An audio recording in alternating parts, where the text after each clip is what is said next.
ಆಸನದಲ್ಲಿ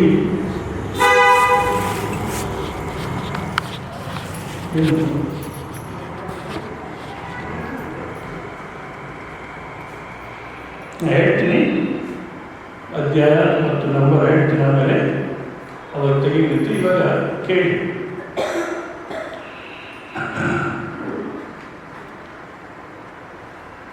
ನನ್ನಿನ ಪ್ರವಚನದಲ್ಲಿ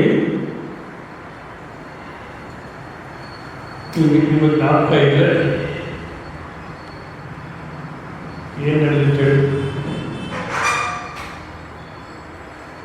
14ನೇ ಶ್ಲೋಕದಲ್ಲಿ ಮಾವೇ ಪ್ರಪಂಚಂತೆ, ನನ್ನನ್ನೇ ಯಾರು ಸೇರ್ತಾರೋ, ನನ್ನನ್ನು ಯಾರು ಶರಣ ಹೊಂದುತ್ತಾರೋ ಅಂಥವ್ರು ಬಾಯಿಯನ್ನು ದಾಟಲಿಕ್ಕೆ ಸಾಧ್ಯ ಅಂದರು. ಸೊ ಈಗ ಪರಮಾತ್ಮನೇ ಶರಣ ಹೊಂದೋದು ಹೇಗೆ ಅಂದರೆ ದಾಸ್ ಹೇಳ್ತಾರೆ, ಈ ರೀತಿ ಇರಬೇಕು ನಮಗೆ ಒಳಗಡೆ.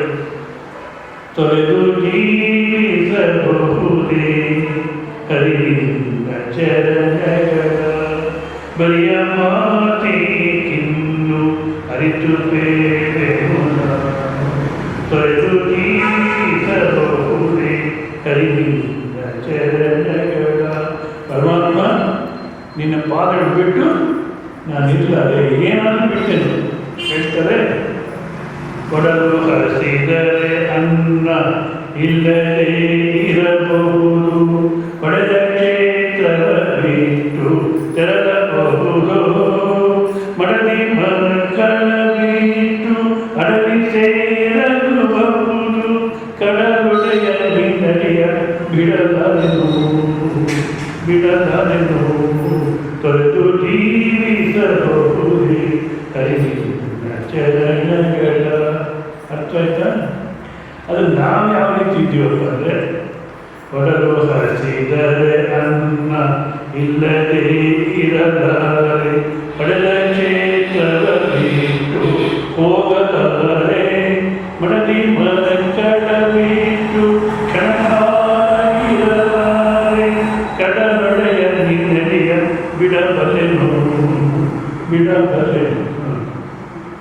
ಈ ರೀತಿ ನಮಗಿದ್ದ ಮನಸ್ಸು ಪರಮಾತ್ಮ ಮಾಯೆ ದಾಟತಕ್ಕಂಥದ್ದು ಆಗಲ್ಲ. ಯಾಕೆಂದರೆ ಪರಮಾತ್ಮ ಮಾಯೆ ದಾಟೋದು ಕಷ್ಟ ಸಾಧ್ಯ, ಅಸಾಧ್ಯ ಅಲ್ಲ, ಕಷ್ಟ ಸಾಧ್ಯ.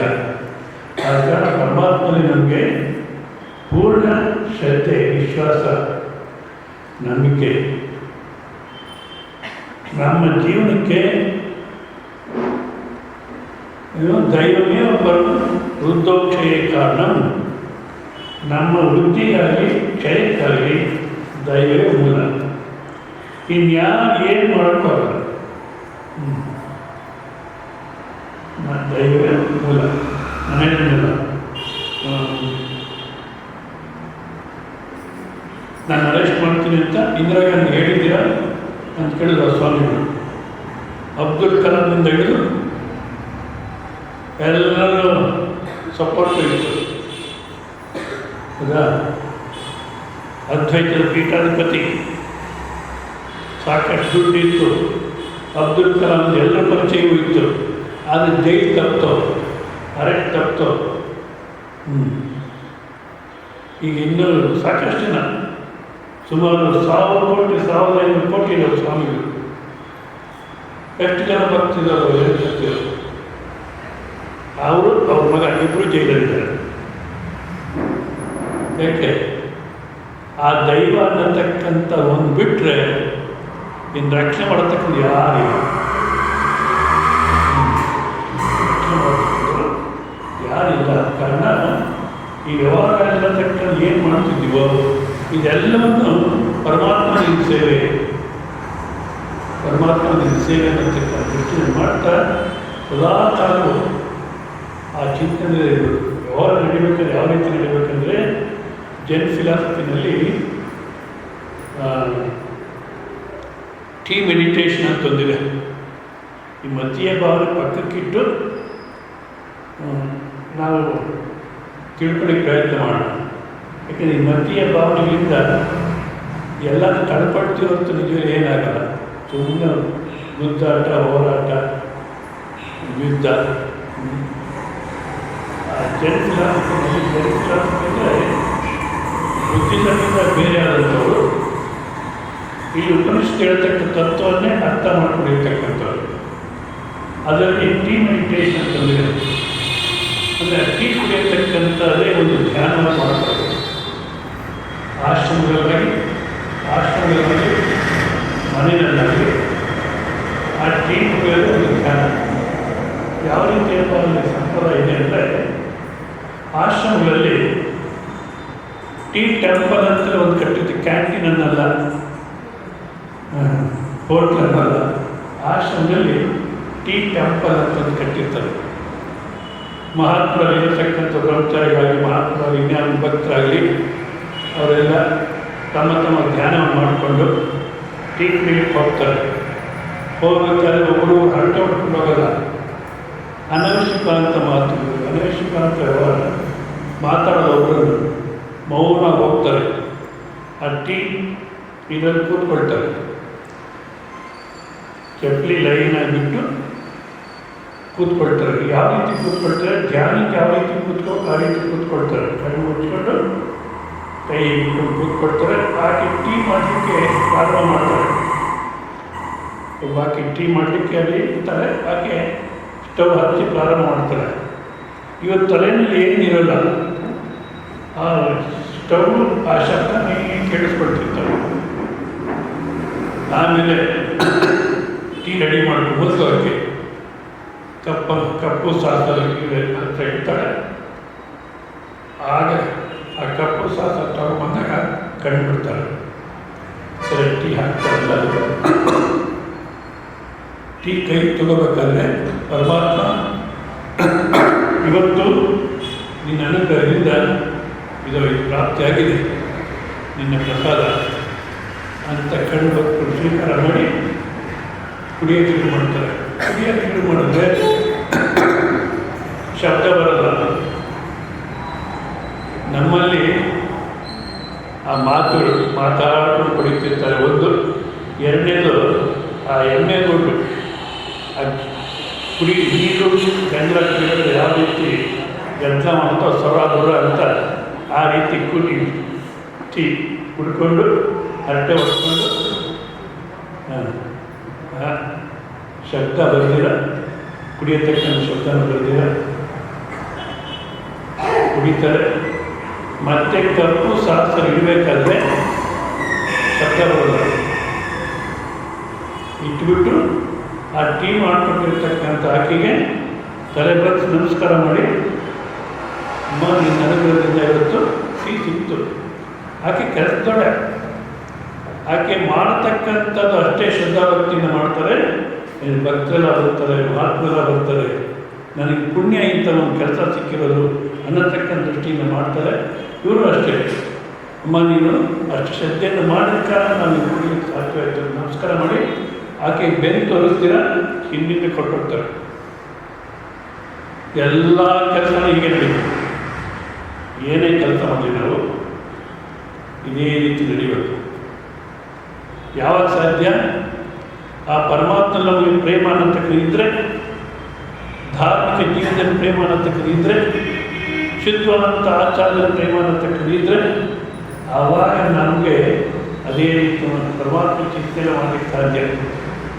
ಭಕ್ತ ಕವಿಯರು ನೇಯ್ಗೆ ಕೆಲಸ ಮಾಡಬೇಕಾದ್ರೆ ಕಂಬಿ ನೇಯ್ಯ ಕೆಲಸ ಮಾಡ್ತಿರ್ತಾರೆ. ರಾಮ್ ರಾಮ್ ರಾಮ್ ಅಂದ್ಕೊಂಡು ಕಂಬಿ ನೇಯ್ತಾರೆ. ಬಜಾರ್ ಮಾರ್ಲಿಕ್ಕೆ ಹೋಗ್ಬೇಕಾದ್ರೆ ರಾಮ್ ರಾಮ್ ರಾಮ್ ಅಂದ್ಕೊಂಡು ಹೋಗ್ತಾರೆ. ಅಲ್ಲಿ ಯಾರನ್ನ ಗಿರಾಕಿ ಕರಿಬೇಕಾದ್ರೆ ಹೇ ರಾಮ್ ಆಜಾವ್ ಲೇಲೋ ಅಂತ ಎಲ್ಲರೂ ರಾಮ ರಾಮ ಅಂತ ಸಂಬೋಧನೆ ಮಾಡ್ತಿರ್ತಾರೆ. ಯಾವಾಗ ರಾಮ ಚಿಂತನೆ. ಇಬ್ಬರು ಹೆಂಡತಿಯರು, ಇಬ್ಬರು ಮಕ್ಕಳು, ಅವ್ರಿಗಿದ್ರಲ್ಲಿ ಅಷ್ಟು ಆಸಕ್ತಿ ಇರಲ್ಲ. ಆಮೇಲೆ ಬರ್ತಾ ಬರ್ತಾ ಸ್ವಲ್ಪ ಬದಲಾವಣೆ ಆಗ್ತಾರೆ ಅಂತ ಕಾಣುತ್ತೆ. ಅಂಥದ್ದನ್ನು ಯಾವಾಗ ರಾಮ ಚಿಂತನೆ ಇರ್ತಾರೆ, ಕಾಚಿನಲ್ಲಿ ಇರ್ತಾರೆ. ಯಾರೋ ಹೇಳ್ತಾರೆ ನಿಮ್ಮದೇನು ಭಕ್ತ ಕಬೀರಂತ ಜನ ಕೂತಿರ್ತಾರೆ, ಅವರೇನು ಬೋರ್ಡ್ ಹಾಕೊಳ್ಳಲ್ಲ. ಜನಗಳು ಭಕ್ತ ಕಬೀರಂತ ಕೂತಿರ್ತಾರೆ. ನಿಮ್ಮದೇನು ಮಹಾಭಕ್ತಿ. ಮಹಾರಾಷ್ಟ್ರದಲ್ಲಿ ಹೋಗಿ ಸಕ್ಕುಬಾಯಿ ಭಕ್ತಿನ ಹಾಕಿದ ಭಕ್ತಿ. ನಿಮ್ಮದೇನು ಭಕ್ತಿ ಅಂತಾರೆ. ನಮ್ಗೆ ಯಾರನ್ನ ಅಂದ್ಬಿಟ್ರೆ ಅದು ಎದುರಿಸ್ಬಿಡ್ತೀನಿ ಹೆಚ್ಚು.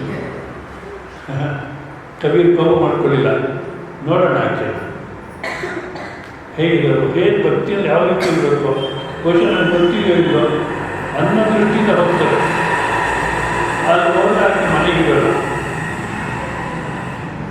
ಎಲ್ಲಿ ಹೋದ್ರು ಅಂದರೆ ಬೆಣ್ಣೆ ಮಾಡ್ಕೊಳಕ್ಕೆ ಹೋಗಿದ್ದಾಳೆ ಅಂತಾರೆ. ಸರಿ, ಅಲ್ಲಿ ಹೋಗ್ತಾರೆ. ಅಲ್ಲಿ ನೋಡಿದ್ರೆ ಇನ್ನೊಬ್ಬ ಆಕೆ ಜಗಳ ಆಡ್ತಿರ್ತಾರೆ, ನಾನು ಬೆಣ್ಣೆ ಎಲ್ಲ ತೊಗೊಂಡ್ಬಿಟ್ಟಿದ್ಯಾ ಅಂತ. ಕಬೀರ್ ಅಂದ್ಕೊಳ್ತಾರೆ, ಸಗಣಿಗೋಸ್ಕರ ಬೆಣ್ಣೆಯನ್ನು ಸಗಣಿಯಲ್ಲಿ ಮಾಡೋದು, ಸಗಣಿಗೋಸ್ಕರ ಇಷ್ಟು ಜಗಳ ಆಡ್ತಾರೆ. ಈಕೆ ಯಾವ ಮಹಾ ಇದಪ್ಪ, ಈಕೆ ಯಾವ ಮಹಾ ಭಕ್ತರು ಅಂದ್ಕೊಂಡು ಮನಸ್ಸಿನಲ್ಲಿ ಆಗ ಬಂದಿದ್ದೀನಿ ಮಾತಾಡ್ಸೋಣ ಅಂತ ಮಾತಾಡ್ಸಕ್ಕೆ ಹೋಗ್ತಾರೆ. ನಿಮ್ಮ ದರ್ಶನಕ್ಕೋಸ್ಕರ ಬಂದಿದ್ದೀನಮ್ಮ ಅಂದರೆ ಓದ್ತಪ್ಪ ಆದಮೇಲೆ ಅದು ಆಮೇಲೆ ನೋಡೋಣ, ಇವಾಗ ನನ್ನ ಬೆಳ್ಳಿಯನ್ನು ತೊಗೊಂಡ್ಬಿಟ್ಟು ಕೇಳಿ ವಾಪಸ್ ಕೊಡು. ಬೆಳ್ಳಿನಲ್ಲಿ ನಿನ್ನ ಬೆಳ್ಳಿ ಯಾವುದು, ಅವ್ರ ಬೆಳ್ಳಿ ಯಾವುದು, ಹೇಗಮ್ಮ ನಾವು ಕಂಡುಹಿಡಿಯೋದು, ನನ್ನಿಂದ ಸಾಧ್ಯ ಇಲ್ಲ ಅಂತಾರೆ. ಬೆಳ್ಳಿ ತಗೋ, ಕಿವಿಗಿಟ್ಕೋ, ವಿಠಲ ವಿಠಲ ಅಂತ ನಾನು ಕಟ್ಟಿರೋದು, ಇಲ್ಲ ಅಂದ್ರೆ ಹಾಕಿದ್ದು, ಈ ಥರ ಪರೀಕ್ಷೆ ಮಾಡಿಕೊಡು ಅಂತಾರೆ. ಕವಿಗೆ ಆಶ್ಚರ್ಯ ಆಗುತ್ತಾ, ನಾನು ರಾಮ್ ರಾಮ್ ಅಂತ ಕಂಪ್ಲಿ ನೇಯ್ತೀನಿ, ಅದೇನು ರಾಮ್ ರಾಮ್ ಅನ್ನೋಲ್ಲ, ಈ ಬೆನ್ನಿನೂ ವಿಠಲ ವಿಠಲ ಅಂತ ನಿಜವಾದ ಭಕ್ತರು ಅಂದ್ಬಿಟ್ಟು ತಗೊಂಡು ನೋಡ್ತಾರೆ. ಕಿವಿಗೆ ಇಟ್ಕೊಂಡ್ರೆ ಅದು ವಿಠಲ ವಿಠಲ ವಿಠಲ ಅಂತ ಪಕ್ಕಕ್ಕೆ ಇಡ್ತಾರೆ. ಇನ್ನೊಂದು ತೊಗೊಂಡು ಅದು ವಿಠಲ ಅಂತ ಇತ್ತ ಕಡೆ ಇಡ್ತಾರೆ. ಇನ್ನೊಂದು ತೊಗೊಂಡು ಅದು ಶಬ್ದ ಬರಲಿಲ್ಲ, ಇತ್ತ ಕಡೆ ಇಟ್ಟರು. ಇದೇ ರೀತಿ ಎಲ್ಲನೂ ಪರೀಕ್ಷೆ ಮಾಡಿ ಇದು ನಿಂದು ಅಂತ ಬೇರೆ ಮಾಡ್ತಾರೆ. ಇಲ್ಲಿ ಆ ಬೆನ್ನಿನ ವಿಠಲ ಅನ್ನೋ ಶಬ್ದ ಬಂತೋ ಇಲ್ವೋ ಅದೆಲ್ಲ ವಿವಕ್ಷಿತ ಅಂತ ಅರ್ಥ. ಏನೇ ಕೆಲಸ ಮಾಡ್ತಿರಲಿ ಮನಸ್ಸು ಆ ನಾಮಸ್ಮರಣೆಯಲ್ಲಿ ಇರಬೇಕು, ಮನಸ್ಸಿನ ನಾಮಸ್ಮರಣೆ ಇರಬೇಕು ಅಂತ ಹೇಳ್ತಿದ್ದೀನಿ ನಾನು.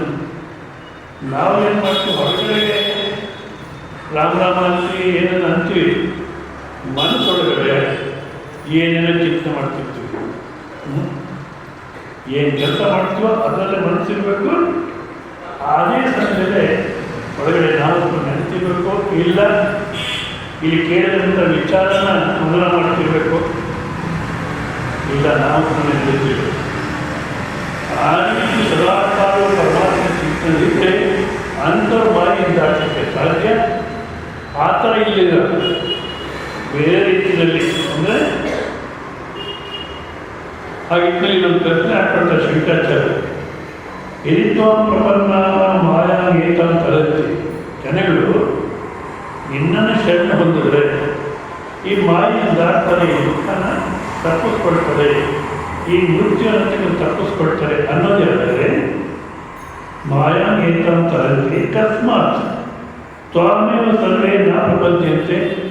ಎಲ್ಲರೂ ಯಾಕೆ ನಿನ್ನನ್ನೇ ಬೇಕು ಅನ್ನೋದು, ನಿನ್ನನ್ನೇ ಯಾಕೆ ಸೇರೋಲ್ಲ, ಕೇವಲ ನೀನು ಸೇರಿಬಿಟ್ಟು ಆನಂದವಾಗಿರ್ತೀವಿ ಅನ್ನೋದಾದರೆ ಯಾಕೆ ಎಲ್ಲರೂ ನಿನ್ನನ್ನೇ ಸೇರೋಲ್ಲ, ಯಾವ್ದು ಅಡ್ಡಿ ಜನಗಳಿಗೆ ಅಂದರೆ ಅವಾಗ ಹೇಳ್ತಾರೆ. ಈಗ ನೋಡಿ 2ನೇ ಅಧ್ಯಾಯ 7ನೇ ಅಧ್ಯಾಯ 15ನೇ ಶ್ಲೋಕ ಅವರು ತಿಳ್ಕೊಳ್ಳಿ. ಅದನ್ನು ನೋಡಿ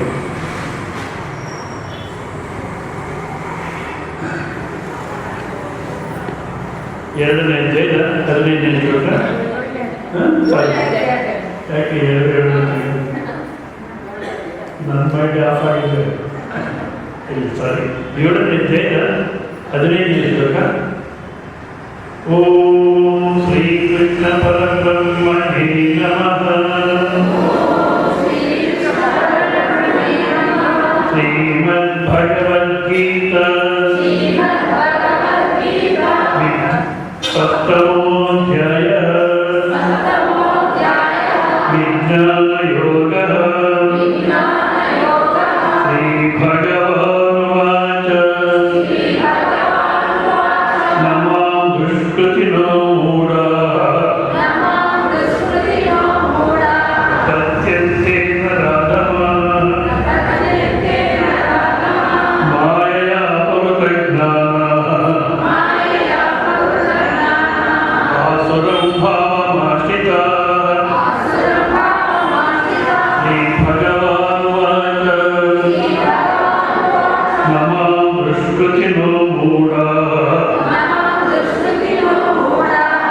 ಮಧ್ಯಂತೇನ ರಾಧಮ ಮಾಯೆಯ ಅಪವೃತ ಜ್ಞಾನ ಆಸುರಂ ಭಾವಮಾಶ್ರಿತ ನಮಾಂ ಪರಮೇಶ್ವರಂ ನಾರಾಯಣಂ. ಕೃಷ್ಣ ಅಂದಾಗ ನಮಗೆ ಸಾಮಾನ್ಯವಾಗಿ ನೀಲಿ ಬಣ್ಣದ ಕೃಷ್ಣ, 14,000 ಜನ ಗೋಪಿಕಾಸಿ ಜೊತೆ ಆಡ್ಕೊಂಡಿರ್ತಕ್ಕಂಥ ಕೃಷ್ಣ, ಈ ಥರ ಎಲ್ಲ ಅಭಿಪ್ರಾಯ ಬರುತ್ತೆ. ಅದಕ್ಕೆಲ್ಲ ತಾತ್ವಿಕ ಅಂತ ಅರ್ಥ ಇದೆ. ಪಂಚಜ್ಞಾನೇಂದ್ರಿಯಗಳು, ಪಂಚಕರ್ಮೇಂದ್ರಿಯಗಳು, ಪಂಚ ಪ್ರಾಣಿಗಳು, ಮನಸ್ಸು ಎಷ್ಟಾಯಿತು? 16 ಹೌದಾ? ಲೆಕ್ಕ ಹಾಕಿ ಸರಿಯಾಗಿ ಡೌಟ್ ಕೊಡ್ತಾ ಇದ್ರು. ಪಂಚಜ್ಞಾನೇಂದ್ರಿಯಗಳು ಪಂಚ ಎಷ್ಟು? 5. ಪಂಚಕರ್ಮೇಂದ್ರಿಯಗಳು 10 ಆಯಿತು. ಪಂಚ ಪ್ರಾಣಿಗಳು ಮನಸ್ಸು 16. ಈ 16 ಎಷ್ಟಿಷ್ಟು ವ್ಯವಹಾರ ಮಾಡುತ್ತಪ್ಪ ಅಂದರೆ ಒಂದೊಂದು 1,000 ರೀತಿ ವ್ಯವಹಾರ ಮಾಡುತ್ತೆ. ಕಣ್ಣು ಯಾವುದನ್ನ ಒಂದು ದೃಶ್ಯ ನೋಡ್ತು ಮನಸ್ಸಿನಲ್ಲಿ ಅಲೆಗೆ ಬರುತ್ತೆ, ಹೌದಾ? ಅಂದಾಗ ಮನಸ್ಸಿನಲ್ಲಿ ಎಷ್ಟು ಅಲೆಗೆ ಬರುತ್ತೆ ಅಂದರೆ ಸಾವಿರಾರು ಅಲೆಗೆ ಬರುತ್ತೆ. 16,000 ಜನಕ್ಕೆ ಜಾಸ್ತಿ. ಅವೆಲ್ಲ ಆ ಕೃಷ್ಣ ಪರಮಾತ್ಮ ಬಿಟ್ಟಿರೋಲ್ಲ, ಸ್ವತಂತ್ರ ಇರಲಿಕ್ಕೆ ಸಾಧ್ಯವಿಲ್ಲ. ಅದು 14 ಜನ ಗೋಪಿಕಾಸಿ ಆ ರೀತಿ ಅರ್ಥ ಅಷ್ಟೇ ಹೊರತು ಆ ಹುಚ್ಚಾಗಿ ಹಾಕ್ಕೊಂಡು ಆಗ್ತಲ್ಲ. ಇಲ್ಲಿ ಕೃಷ್ಣ ಅಂದರೆ ಬ್ಲೂ ಕಲರ್, ನಿಜವಾದ ಅಂಥ ವ್ಯಕ್ತಿ ಇಲ್ಲ. ರಾಮ ಕೃಷ್ಣ ಇವರಿಗೆ ಬ್ಲೂ ಬಣ್ಣ ಬೆಳೀತಾರೆ. ನಮ್ಮನೆಗೆ ಒಂದು ಮಗು ಆ ಬಣ್ಣದಲ್ಲಿ ಹುಟ್ಟು ಅಂತ ಇಟ್ಕೊಳ್ಳಿ, ಸಮಸ್ಯೆ ಶುರುವಾಗುತ್ತೇವೋ, ಏನು ಮಾಡಬೇಕು ಇವನ್ನ ಅನ್ನೋದು ಬರುತ್ತೆ. ಮತ್ತು ಅಲ್ಲಿ ಆ ಬ್ಲೂ ಕಲರ್ ಯಾಕೆ ಹಾಕಿದ್ದಾರೆ ಅಂದರೆ ಅಖಂಡ ಸ್ವರೂಪ, ವಿಶಾಲ ಸ್ವರೂಪ ಅನ್ನೋದು ನಮ್ಮ ಉದ್ದೇಶ ಮಾಡಲಿಕ್ಕೆ.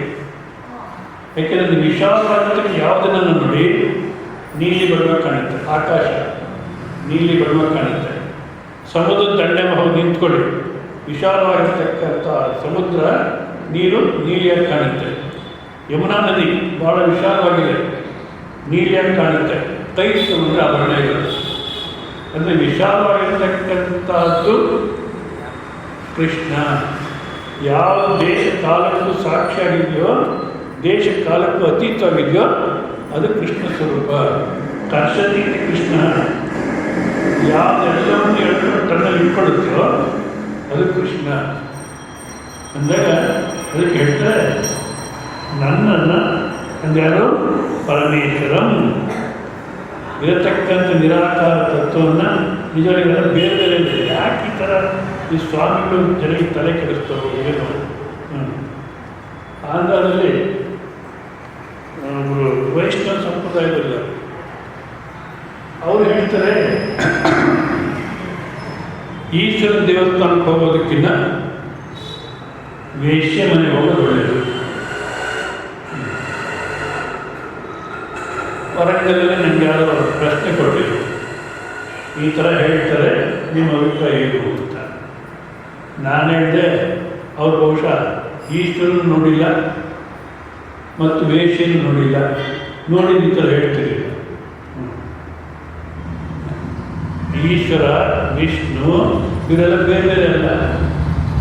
ಈಗ ನಮ್ಮ ಮನೆಯಲ್ಲಿ ವಯಸ್ಸಾದಂಥ ಅವ್ರು ಮುದುಕರಿದ್ದಾರೆ.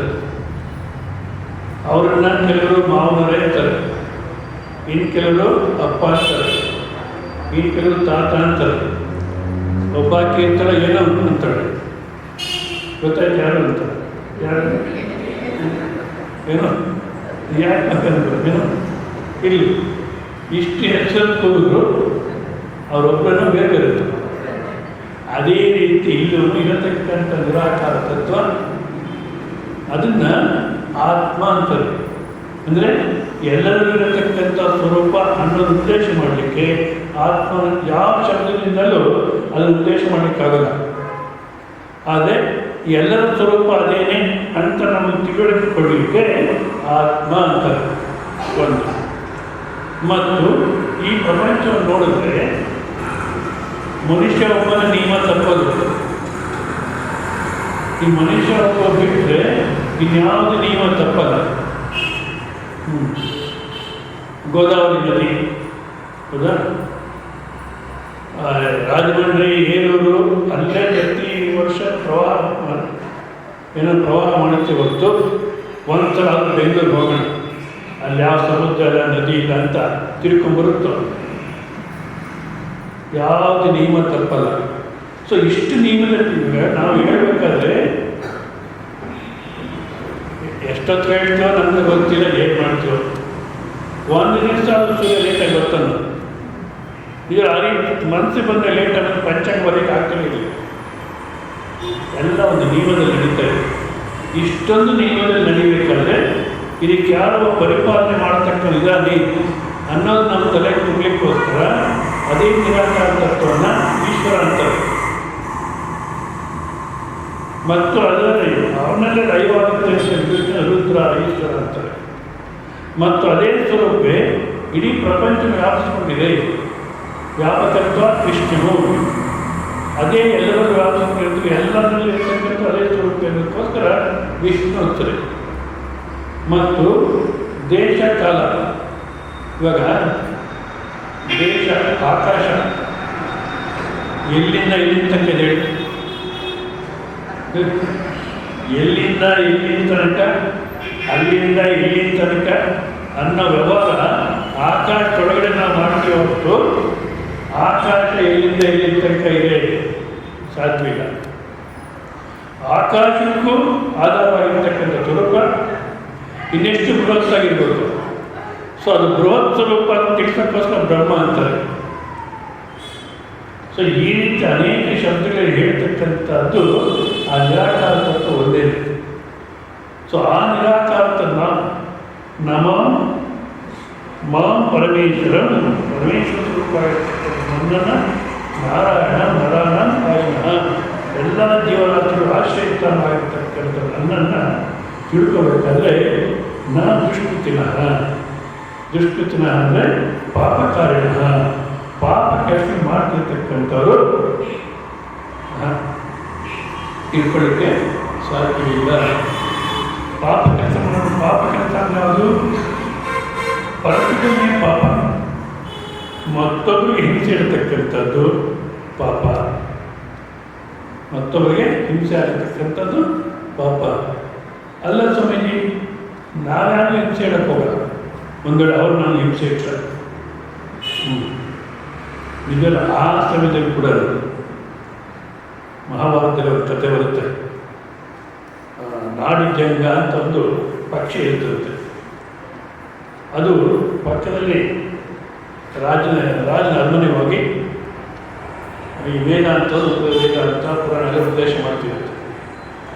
ಈ ರೀತಿ ಇರಬೇಕಾದ್ರೆ ಒಂದು ಊರಲ್ಲಿ ಬ್ರಾಹ್ಮಣ ಏನೋ ವ್ಯವಹಾರ ಕಲಿವಾದೆಲ್ಲ ಕಲಿಸ್ಬಿಟ್ಟು ಎಲ್ಲ ಹಾಳು ಮಾಡ್ಕೊಳ್ತಾರೆ, ತಿನ್ನಲಿಕ್ಕಿರಲ್ಲ. ಇನ್ನು ವ್ಯಾಪಾರ ಮಾಡೋಣ ಅಂತ ವ್ಯಾಪಾರಸ್ಥರ ಜೊತೆಗೆ ಹೊರಡ್ತಾರೆ ಬೇರೆ ಊರಿಗೆ. ಆ ಕಾಡಲ್ಲಿ ನಡ್ಕೊಂಡು ಹೋಗ್ಬೇಕು, ಅವರೆಲ್ಲ ಅಭ್ಯಾಸ ಇದೆ, ಜೋದರ ಹೋಗ್ಬಿಟ್ರು ಅವರು, ಇವ್ರಿಗೆ ಅಭ್ಯಾಸ ಇಲ್ಲ, ಹಿಂದೆ ಬಿದ್ದುಬಿಟ್ರು. ಮತ್ತೆ ಮುಂದಕ್ಕೆ ಹೋಗಿ ದಾರಿನ ಗೊತ್ತಾಗಿಲ್ಲ. ಒಂದು ಮರದ ಕೆಳಗೆ ಮಲಗಿದ್ರೆ ಆಮೇಲೆ ಆ ಪಕ್ಷಿ ಬಂತು, ಆ ನಾಡಿಕೆಗೆ ಅನ್ನೋ ಪಕ್ಷಿ ಬಂತು. ಯಾಕೆ ಕೇಳ್ತಿದ್ರಿಂದ ಮಲಿಬಾರ್ದು, ಬೇರೆಯವ್ರನ್ನ ಹಿಂಸೆ ಇಟ್ಟು ನಾವು ಆದಷ್ಟು ಅವ್ರು ಒಳ್ಳೇದು ಮಾಡಲಿಕ್ಕೆ ಪ್ರಯತ್ನ ಮಾಡಕ್ಕೆ ಹೊರತು ನಾವು ಚಿಟ್ ಫಾರ್ ಟ್ಯಾಟ್. ಸರಿ, ಆ ಪಕ್ಷಿ ಬರುತ್ತೆ, ಯಾರು ಮಲಗಿದ್ದಾರೆ ಅಂದ್ಬಿಟ್ಟು ತನ್ನ ರೆಕ್ಕಿನಿಂದ ಗಾಡಿ ಹಾಕಿದ್ರು. ಆಮೇಲೆ ಸ್ವಲ್ಪ ಹೊತ್ತು ನಿದ್ದೆ ಆಯ್ತು. ಆಮೇಲೆ ಎಚ್ಚೆತ್ಕೊಂಡ್ರು. ಯಾರು ಏನು ಅಂತ ವಿಚಾರಿಸುತ್ತಂತೆ ಎಲ್ಲ ಹೇಳ್ಕೊಳ್ತಾರೆ ಈ ಥರ ಅಂತ. ಹಾಗಿದ್ಮೇಲೆ ಒಂದು ಕೆಲಸ ಮಾಡಿ ಹಾಗಿದ್ದ ಅವರೆಲ್ಲ ಹೊರಟೋಗಿದ್ದಾರೆ ವ್ಯಾಪಾರಸ್ಥರು. ನೀನು ಇಲ್ಲಿ ರಾಜ್ಯ ಹತ್ರ ಹೋಗು, ನಾನು ಕಳಿಸ್ಕೊಟ್ಟಿದ್ದೀನಿ ಅಂತ ಹೇಳು, ನಿಂಗೇನು ಅನುಕೂಲ ಬೇಕು ಮಾಡ್ತಾರೆ.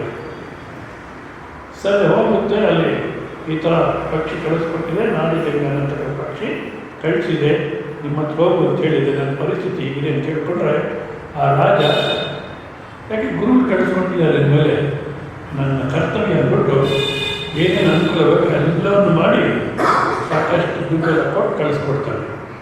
ಮತ್ತು ವಾಪಸ್ ಬರುತ್ತೆ. ವಾಪಸ್ ಬಂದರೆ ಆ ಮರದ ಕೆಳಗೆ ಮಲಗಿ ಸ್ವಲ್ಪ ಹೊತ್ತು ಕೂತ್ಕೊಳ್ಳುತ್ತೆ. ಮತ್ತೆ ಹಸಿವು, ತಿನ್ನಕ್ಕೇನು ಕಾಣಲ್ಲ ಅಲ್ಲಿ. ಇವರಿಗೆ ಎಲ್ಲ ಅಭ್ಯಾಸ ಇತ್ತು. ನೋಡ್ತಾರೆ ಏನೂ ಇಲ್ಲ, ಇವಾಗ ಹಸಿವು ತಡೆಯೋಕ್ಕಾಗಲ್ಲ, ಏನು ಮಾಡೋದು ಅಂತ ಬ್ಯಾರೆಕ್ ನೋಡ್ತಾರೆ. ಆ ನಾಡಿದ್ದಾಗ ಪಕ್ಷಿ ಮಲಗಿದೆ. ಮಲಗಿದ್ರೆ ಓಹೋ ಅದನ್ನು ಕತ್ತರಿಸ್ಬಿಟ್ಟು ತಿಂದ್ಬಿಡೋಣ ಅಂದ್ಬಿಟ್ಟು ಹೋಗ್ತಾರೆ, ಕತ್ತರಿಸ್ತಾರೆ, ತಿಂದ್ಬಿಡ್ತಾರೆ. ತಿಂದು ಸ್ವಲ್ಪ ಹೊತ್ತು ವಿಶ್ರಾಂತಿ ತಗೊಂಡು ಆಮೇಲೆ ಹೋಗ್ತಾರೆ. ಸಾಯಂಕಾಲಕ್ಕೆ ಅಲ್ಲಿ ರಾಜ ಕೂತಿನ ಪ್ರವಚನಕ್ಕೋಸ್ಕರ ಗುರು ಹೋಗಲಿಲ್ಲ. ಮತ್ತೆ ತನ್ನ ಭಟ್ರ ಕಳಿಸ್ಕೊಡ್ತಾರೆ, ನೋಡ್ಕೊಂಬ ಏನಾಗಿದ್ದು ಅಂತ. ಅವ್ರು ಬಂದು ನೋಡ್ತಾರೆ, ಅಲ್ಲೆಲ್ಲ ರೆಕ್ಕೆ ಪುಟ್ಟ ಬಿದ್ದಿದೆ, ಪಕ್ಷಿ ಹಕ್ಕೆ ಆಗುತ್ತಿದೆ ಅಂದ್ಬಿಟ್ಟು ಯೋಚನೆ ಮಾಡ್ತಾರೆ. ರಾಜನಿಗೆ ಹೇಳ್ತಾರೆ, ಅವನು ಏನು ಮಾಡಿರಬೇಕು, ಹೋಗಿ ಅರೆಸ್ಟ್ ಮಾಡ್ಕೊಂಡ್ಬನ್ನಿ ಅಂತಾರೆ. ಅರೆಸ್ಟ್ ಮಾಡಿಕೊಂಡು ಬರ್ತಾರೆ. ಬಂದು ಇನ್ನು ಅವನ್ನ ಹತ್ಯೆ ಮಾಡಬೇಕು. ಯಾಕೆ ಈ ಪಕ್ಷಿ ಹತ್ಯೆ ಮಾಡಿರೋದಕ್ಕೆ ಅವನ್ನ ಹತ್ಯೆ ಮಾಡಬೇಕು. ಅಷ್ಟರಲ್ಲೇ ಯಾರೊಬ್ಬ ತಪಸ್ಸು ಕೂತಿರ್ತಾನಂತೆ. ಏನಾಗಬೇಕು ಅಂದರೆ ಆ ನಾಡಿನ ಪಕ್ಷಿ ಜೀವಂತವಾಗಿ ಬರಬೇಕು ಅಂತ ಕೇಳಿಕೊಂಡ್ರೆ ಅದು ಜೀವಂತವಾಗಿ ಬರುತ್ತೆ. ಬಂದಮೇಲೆ ರಾಜ ಕೇಳ್ತಾನೆ, ಈಗ ನೀನು ಸಾಯ್ತಂಥ ವ್ಯಕ್ತಿ ಇಲ್ಲೇ ಇದ್ದಾರೆ, ಇವ್ರಿಗೆ ಏನು ಶಿಕ್ಷೆ ಕೊಡಬೇಕು ಹೇಳು, ಕೊಡ್ತೀನಿ ಅಂದರೆ ಏನು ಶಿಕ್ಷೆ ಕೊಡಬೇಕು ಅಂದರೆ ಯಾವ ಶಿಕ್ಷೆ ಕೊಡ ಕಳಿಸ್ಕೊಡ್ತೀನಿ ಅಂದಾಗ, ನಮ್ಗೆ ಯಾರನ್ನು ಅಪಕಾರ ಮಾಡಿದ್ರು ನಾವು ಉಪಕಾರ ಮಾಡತಕ್ಕದ್ದು, ಪುಣ್ಯ ಮಾಡತಕ್ಕದ್ದು, ಪಾಪ ಕೃತ್ಯಕ್ಕೆ ಯೋಚನೆ ಮಾಡಬಾರ್ದು. ಆರ್ಯ ಸಮಾಜ ದಯಾನಂದ ಸರಸ್ವತಿ ಅವರು ಮಧ್ಯಪ್ರದೇಶಲ್ಲೂ ಅವರೆಲ್ಲ ಇರ್ತಾರೆ. ಜತ್ಸಂತ್ ಸಿಂಗ್ ಅಂತ ಒಬ್ಬರು ರಾಜ ಆಗಿನ ಕಾಲಕ್ಕೆ. ನನ್ನಿ ಜಾನ್ ಅಂತ ಒಬ್ಬ ನರ್ತಕಿ. ಆ ನರ್ತಕಿ ಸಹವಾಸದಲ್ಲಿ ಆ ಜಶ್ವಂತನ ರಾಜ್ಯಭಾರ ಸಹಾಯ ಮಾಡ್ತಿರೋರು. ಅವಾಗ ಸ್ವಾಮಿ ದಯಾನಂದ ಸರಸ್ವತಿ ಕರೆದು ಹೇಳ್ತಾರೆ, ಅಯ್ಯ ಯಾವ ದಿನ ಪುಣ್ಯ ರಾಜನಾಗಿದ್ಯಾ, ಸೊ ಪ್ರಜೆಗೆ ನೋಡ್ಕೊಳ್ತಕ್ಕಂಥ ಅವಕಾಶ ಇದೆ ನಿಮಗೆ, ಚೆನ್ನಾಗಿ ನೋಡ್ಕೊ, ಇಲ್ಲ ಬರುವಂತ ಬರುತ್ತೆ. ಆ ಮಾತು ರಾಜ ಕೇಳ್ತಾನೆ. ಆ ನನ್ನಿ ಜಾನ್ ಸಹವಾಸ ಕೊಡ್ತಾರೆ, ಬಿಟ್ಬಿಟ್ಟು ರಾಜ್ಯ ನೋಡ್ಕೊಡ್ತಿರ್ತಾನೆ. ಆಗ ಆ ನನ್ನಿ ಜಾನ್ ಯೋಚನೆ ಮಾಡ್ತಾರೆ, ಈ ರಾಜ ಇರೋ ತನಕ, ಅಯ್ಯೋ ಈ ಸ್ವಾಮೀಜಿ ಇರೋ ತನಕ ನನಗೆ ರಾಜ ಸಿಗೋಲ್ಲ. ಸ್ತ್ರೀ ಬುದ್ಧಿ ಪ್ರಳಯಾಂತಕ ಅಂತಾರೆ, ನನಗೆ ನಿಜವೂ ಅದು ಗೊತ್ತಿಲ್ಲ. ಆದರೆ ನನ್ನಿ ಜಾನ್ ಬುದ್ಧಿ ನೋಡಿದ್ರೆ ಪ್ರಳಯಾಂತಕನೇ ಹಾಕಿ ಯೋಚನೆ ಮಾಡ್ತಾರೆ. ಈ ಸ್ವಾಮೀಜಿ ಇರೋ ತನಕ ನನಗೆ ರಾಜ ಸಿಗೋಲ್ಲ, ನನ್ನ ಜೀವನ ಏನಾಗಬೇಕು, ಅದಕ್ಕೋಸ್ಕರ ಈ ಸ್ವಾಮೀಜಿ ಹತ್ಯೆ ಮಾಡಿಬಿಟ್ರೆ ಆಗ ರಾಜ ನನ್ನ ಜೊತೆಗಿರ್ಬೋದು ಅಂದ್ಬಿಟ್ಟು ಅವತ್ತು ರಾತ್ರಿನೇ ಅಡುಗೆ ಮಾಡೋರು ಹೇಳಿ ರಾಜಿಗೆ ಸ್ವಾಮೀಜಿಗೆ ವಿಷ ಹಾಕ್ಬಿಡು ಅಂತ ಹೇಳ್ಕೊಡ್ತಾರೆ. ವಿಷ ಹಾಕ್ತಾರೆ. ಸ್ವಾಮೀಜಿ ಊಟ ಮಾಡಿ ಮಲಗಿಕೊಳ್ಳೋಕ್ಕೆ ಪ್ರಯತ್ನ ಪಟ್ಟರೆ ಮಲಗೋಕ್ಕಾಗಿಲ್ಲ. ಹೊಟ್ಟೆ ಒಳಗೆ ಇರೋ ಸಂಕಟ. ಅಡುಗೆ ಕೇಳ್ತೀನಪ್ಪ, ದಿವಸ ಊಟ ಮಾಡಿ ಮಲಗ್ತಿದ್ದೆ, ಇವತ್ತು ನೋಡಿ ಏನೋ ಸಂಕಟ ಇದೆ ನನಗೆ, ಏನು ಹೇಳೋದು, ಇವತ್ತು ನೋಡಿದ್ರೆ ಏನೋ ಸಂಕಟ ಇದೆ, ಯಾಕೆ ಏನು ಮಾಡಿದೆ ಅಡುಗೆ? ಅವನು ಭಯಪಟ್ಟು ಹೇಳ್ಬಿಡ್ತಾರೆ, ಈ ಥರ ನನ್ನಿ ಜಾನ್ ವಿಷ ಹಾಕ್ಕೊಂತ ಹೇಳಿದ್ರು, ವಿಷ ಹಾಕ್ಕೊತಿದ್ದೀನಿ. ಹೌದಾ, ಆಯಿತು ಬಿಡು, ನೋಡಿ ಆಯಿತು ಬಿಡು. ಆದರೆ ಈ ವಿಚಾರ ಹೊರಗಡೆ ಗೊತ್ತಾದರೆ ಜನರಿಗೆ ನಿಮ್ಮನ್ನು ಹಿಡಿದು ಬಲಿ ಹಾಕ್ತಾರೆ, ನಿನ್ನೂ ಬಲಿ ಹಾಕ್ತಾರೆ, ನನ್ನಿ ಜಾನು ಸಾಯಿಸ್ತಾರೆ. ಅದಕ್ಕೋಸ್ಕರ ನೀನು ಇರುಗಡ ನೇಪಾಳ ಹೊರಟೋಗು ಅಂತ ಒಂದು ಪಕ್ಕದಲ್ಲಿ ಒಂದು ದುಡ್ಡಿನ ಚೀಲ ಇಟ್ಕೊಂಡಿರ್ತಾರೆ. ಆ ಚೀಲ ಕೊಟ್ಬಿಟ್ಟು ಈ ದುಡ್ಡು ತಗೊಂಡು ನೇಪಾಳ ಹೊರಟೋಗು, ಅಲ್ಲಿ ಬಂದು ಇನ್ಯಾರು ಅರೆಸ್ಟ್ ಮಾಡಲ್ಲ. ಇಲ್ಲಿದ್ದ ಪೊಲೀಸ್ ಕಂಪ್ಲೇಂಟ್ ಅದೆಲ್ಲ ಆಗಿ ನೀನು ಅರೆಸ್ಟ್ ಆಗ್ತಾರೆ, ನನ್ನಿ ಜನ ಅರೆಸ್ಟ್ ಆಗ್ತಾರೆ, ಇನ್ಯಾಕೆ ಹೇಗಿದ್ರು ಹೋಗುತ್ತೆ ಪ್ರಾಣ ಅಂದಾಗ ಅಂತ ಅಷ್ಟೊಂದು ಉನ್ನತ ಭಾವನೆಯಲ್ಲಿ ಇರಬೇಕು ನಾವು. ಇದ್ದರೆ ಆಗ ಪಾಪ ಕೃತ್ಯ ಅನ್ನತಕ್ಕಂಥದ್ದು ಆಗಲ್ಲ. ಯಾಕೆ ಪರಪೀಡನೆ ಪಾಪ. ಆದ ಕಾರಣ ಯಾವುದು ಧಾರ್ಮಿಕವಾದಂಥ ಜೀವನವನ್ನೇ ಮಾಡಬೇಕು. ಶಾಸ್ತ್ರ ಯಾವುದನ್ನು ಮಾಡಬೇಡ ಅಂತೋ ಅದನ್ನು ಮಾಡಲಿಕ್ಕೆ ಹೋಗಬಾರ್ದು. ಸ್ವಾಮೀಜಿ ನಾವು ಶಾಸ್ತ್ರ ಓದ್ಕೊಂಡಿಲ್ಲ, ಯಾವುದಾದ್ರೂ ಮಾಡಬೇಡ ಅಂತ ಶಾಸ್ತ್ರ ಗೊತ್ತಿಲ್ಲ, ನಿಶ್ಚಿತ ಕ್ರಮ ಯಾವುದು ಗೊತ್ತಿಲ್ಲ ನಮಗೆ, ಯಾವ್ದು ಮಾಡಬೇಕು ಯಾವ್ದು ಮಾಡಬಾರ್ದು ಗೊತ್ತಿಲ್ಲ, ಶಾಸ್ತ್ರ ಓದಿಲ್ಲ ನಾವು ಇಲ್ಲ. ಪ್ರತಿಯೊಬ್ಬರಿಗೂ ನಿಶ್ಚಿತ ಕರ್ಮ ಗೊತ್ತು. ಯಾವಾಗಂದರೆ ಬೇರೆ ನಾವು ಹೇಳಬೇಕಾದ್ರೆ ನಿಷಿದ್ಧ ಕರ್ಮಗಳೆಲ್ಲ ಉದ್ದೇಶ ಮಾಡ್ತೀವಿ ಅಂತೇನು ನೋಡು. ನನ್ನ ಹತ್ರ ನೀನು ಸುಳ್ಳು ಹೇಳಬೇಡ, ನಿಜನ ಹೇಳಿ, ಏನಿದ್ರು ಹೇಳ್ಬೇಡು ಅಂತೀವಿ. ನಾವು ಹೇಳಬೇಕಾದ್ರೆ ಅದು ಮರ್ತೋಗಿರ್ತೀವಿ. ಕಳ್ಳನು ಸತ್ಯ ಹೇಳೋದೇ ಸರಿ ಅಂತ ಗೊತ್ತು. ಮನೆಗೆ ಬರ್ತಾನೆ, ಬಾಲ್ ಹೊಡೆದ್ಬಿಟ್ಟು ಹೊರಗಡೆ ಬರ್ತಾನೆ, ಎದೆ ಮೇಲೆ ಚೂರಿ ಇಡ್ತಾನೆ. ಸತ್ಯ ಹೇಳೋ ಎಲ್ಲಿಟ್ಟಿದೆಯಾ ದುಡ್ಡು, ಸುಳ್ಳು ಹೇಳಿದ್ರೆ ನಿನ್ನ ಪ್ರಾಣ ಹೋಗುತ್ತೆ ಅಂತಾರೆ. ಅವನು ಬಂದಿರೋದು ಅದಕ್ಕೆ ಉದ್ದೇಶ ಮಾಡೋದು ಸತ್ಯಂಬದ. ಆದ ಕಾರಣ ಬೇರೆಯವ್ರು ಯಾವ ರೀತಿ ಇರಬೇಕು ಅಂತ ಹೇಳ್ತೀವೋ ಆ ರೀತಿ ಮಾಡ್ಕೊಂಡು ನಾನು ಇರಬೇಕು ಅಂತ ಒಂದು ನಿಶ್ಚಯ ಮಾಡಿಕೊಂಡ್ರೆ ಪಾಪ ಕೊಟ್ಟಿಗೆಲ್ಲ ಬೀಳ್ತಾ ಹೋಗುತ್ತೆ. ಇದು ಒಂದು. ಮತ್ತು ನಾವು ಕರ್ಮನ ಮಾಡಬೇಕಾದ್ರೆ ನಿತ್ಯ ನೈಮಿತ್ತಿಕ ಕರ್ಮಗಳನ್ನೇ ಮಾಡಬೇಕು. ಮಧ್ಯಾಹ್ನ ಕ್ಲಾಸಲ್ಲಿ ಯಾವ ಕರ್ಮ ಅನುಷ್ಠಾನ ಮಾಡಬೇಕು ಅಂತಿದ್ರು ಪ್ರಶ್ನೆ. ನಿತ್ಯ ನೈಮಿತ್ತಿಕ ಕರ್ಮಗಳನ್ನೇ ಮಾಡಬೇಕು. ಯಾವುದಪ್ಪ ನಿತ್ಯ ನೈಮಿತ್ತಿಕ ಕರ್ಮ ಅಂದರೆ, ಶಾಸ್ತ್ರ ಮನುಷ್ಯನ ಬ್ರಹ್ಮಚರ್ಯ, ಗೃಹಸ್ಥ, ವಾನಪ್ರಸ್ಥ, ಸನ್ಯಾಸ ಅಂತ 4 ಆಶ್ರಮಗಳ ವಿಭಾಗ ಮಾಡಿ, ಮತ್ತು ಬ್ರಾಹ್ಮಣ, ಕ್ಷತ್ರಿಯ, ವೈಶ್ಯ, ಶೂದ್ರ ಅಂತ ಆಶ್ರಮಗಳು ವರ್ಣ ವಿಭಾಗ ಮಾಡಿ ಒಬ್ಬೊಬ್ಬರು ಈ ರೀತಿ ಇರಬೇಕು, ಈ ರೀತಿ ಕರ್ಮ ಮಾಡಬೇಕು ಅಂತ ಹೇಳುತ್ತೆ.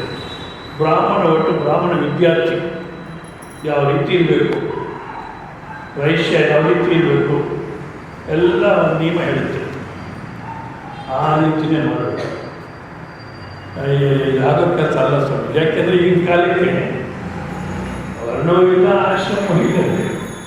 ವರ್ಣವೂ ಇಲ್ಲ, ಆಶ್ರಮವೂ ಇಲ್ಲ, ಯಾರೇನು ಮಾಡೋಕ್ಕೂ ಗೊತ್ತಿಲ್ಲ.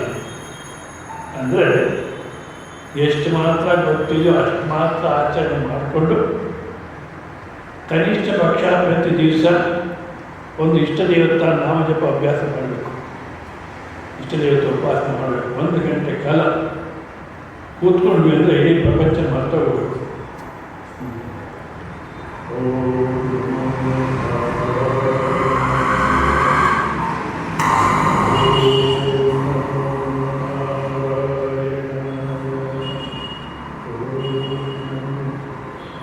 ಮಂತ್ರ ಹೇಳ್ಕೊಳ್ತಾ ಇಡೀ ಪ್ರಪಂಚ ಹೊರಟೋಗಿ ಕೇವಲ ಮಂತ್ರ ಆ ನಾಮರೂಪನೇ ಉಳಿಬೇಕು. ನಂತರ ಅದರಲ್ಲೇ ನಾವು ಮನಸ್ಸು ಮಾಡ್ತಿದ್ರೆ ನಮಗೆ ಗೊತ್ತಿದ್ದಿರ ಮಂತ್ರ ನಿಂತೋಗ್ಬಿಡುತ್ತೆ. ತಾನೇ ಮಂತ್ರ ನಿಂತೋಗ್ಬಿಡುತ್ತೆ. ಮಾಡ್ತಿದ್ದೀನಿ ಅನ್ನತಕ್ಕಂಥ ಇಲ್ವಾಗ್ತಾನೆ ಶಾಂತ ಉಳಿದೋಗ್ತೀವಿ. ಸೊ ಅಷ್ಟೊಂದು ನಿಷ್ಠೆಯಿಂದ ದಿವಸ ಮಂತ್ರ ಅನುಷ್ಠಾನ ಮಾಡಬೇಕು. ಯಾಕೆಂದರೆ ಮಂತ್ರ ಅಂದರೆ ನಮಗೆ ಟೈಮೇ ಇಲ್ಲ ಸ್ವಾಮೀಜಿ, ನೀವೇನನ್ನ ಹೇಳ್ತೀನಿ, ನಮ್ಗೆ ಟೈಮೇ ಇಲ್ಲ, ಏನು ಮಾಡಬೇಕು ಅದಕ್ಕೆ ಟೈಮ್ ಇಲ್ಲ, ಇನ್ನು ಮಂತ್ರ ತಂತ್ರ ಏನು ಮಾಡ್ತೀರ? ಈಗ ಮಂತ್ರ ಅಂದರೆ ಯಾವುದೋ ಕೆಲಸಕ್ಕೆ ಬರೋ ಶಬ್ದ ಹೇಳ್ಕೊಡ್ತೀವಿ ಅಂತಲ್ಲ. ಮನನಾಂತರಾಯತಿ ಮಂತ್ರ. ಯಾರು ಶ್ರದ್ಧಾ ಭಕ್ತಿಯಿಂದ ಮಂತ್ರ ಜಪ ಮಾಡ್ತಾರೋ ಅವರನ್ನು ಜೀವನದಲ್ಲಿ ರಕ್ಷಣೆ ಮಾಡುತ್ತೆ. ಯಾವುದಕ್ಕೂ ಮಾತಾಡ್ತಕ್ಕಂಥ ಅವಶ್ಯಕತೆ ಇರಲ್ಲ. ಪೂರ್ವದಲ್ಲಿ ಬ್ರಾಹ್ಮಣರು ಯಾರಿಗೂ ಕೈ ಎಡ್ತಿರಲಿಲ್ಲ. ಕಾಶಿನಲ್ಲಿ ಬ್ರಾಹ್ಮಣ ಇರ್ತಾರಂತೆ, ದೇವಸ್ಥಾನ ಪೂಜೆ ಮಾಡಿಕೊಂಡು ರಾಜ ಹೇಳ್ತಾರೆ, ನಾನು ಇಂಥ ಸಮಯಕ್ಕೆ ಬರ್ತೀನಿ ಅಂತ ಬೀಗ ಹಾಕೊಂಡು ಹೋಗ್ಬಿಡ್ತಾರೆ. ಮಂತ್ರಿ ಕೇಳ್ತಾರೆ, ಅಲ್ಲ ನಾನು ಬರ್ತೀನಿ ಅಂತ ಹೇಳಿದ್ರು ಬೀಗ ಕೊಡೋಗ್ಬಿಡ್ತಾನ ಬ್ರಾಹ್ಮಣ. ಅವ್ರು ಯಾವ ಮಾತನ್ನು ಕೇಳಲ್ಲ, ಅವ್ರ ನಿಷ್ಠೆ ಅವ್ರ ಆಚಾರ ಅದರಲ್ಲೇ ಇರ್ತಾರೆ. ನೀನು ಸಮೀಕ್ಷೆಗೆ ಹೋಗ್ಬೇಕು ಹೊರತು ಅವ್ರನ್ನ ನಾವು ಕಂಟ್ರೋಲ್ ಮಾಡಬೇಕು. ಅಂದರೆ ಅಷ್ಟೊಂದು ನಿಷ್ಠೆ ಆಚಾರ ಅಂತ ಇತ್ತು, ಯಾರು ಕೈ ಹೊಡ್ತಿರ್ಲಿಲ್ಲ. ಏನಂತ ಆ ಗಾಯತ್ರಿ ಅನ್ನತಕ್ಕಂಥ ಮಂತ್ರ ಅನುಷ್ಠಾನ ಮಾಡೋರು ಗಾಯಂತಂ ಗಾಯತೀತಿ ಗಾಯತ್ರಿ. ಯಾರು ಗಾಯತ್ರಿ ಮಂತ್ರ ಅನುಷ್ಠಾನ ಮಾಡ್ತಾರೋ ಅವರ ಜೀವನದಲ್ಲಿ ಎಲ್ಲ ರೀತಿ ರಕ್ಷಣೆ ಮಾಡುತ್ತೆ. ಅದೇ ರೀತಿ ಯಾವ ಮಂತ್ರ ಅನುಷ್ಠಾನ ಮಾಡೋದು ಅವರು ನಿಜವಾದ ರಕ್ಷಣೆ ಮಾಡುತ್ತೆ.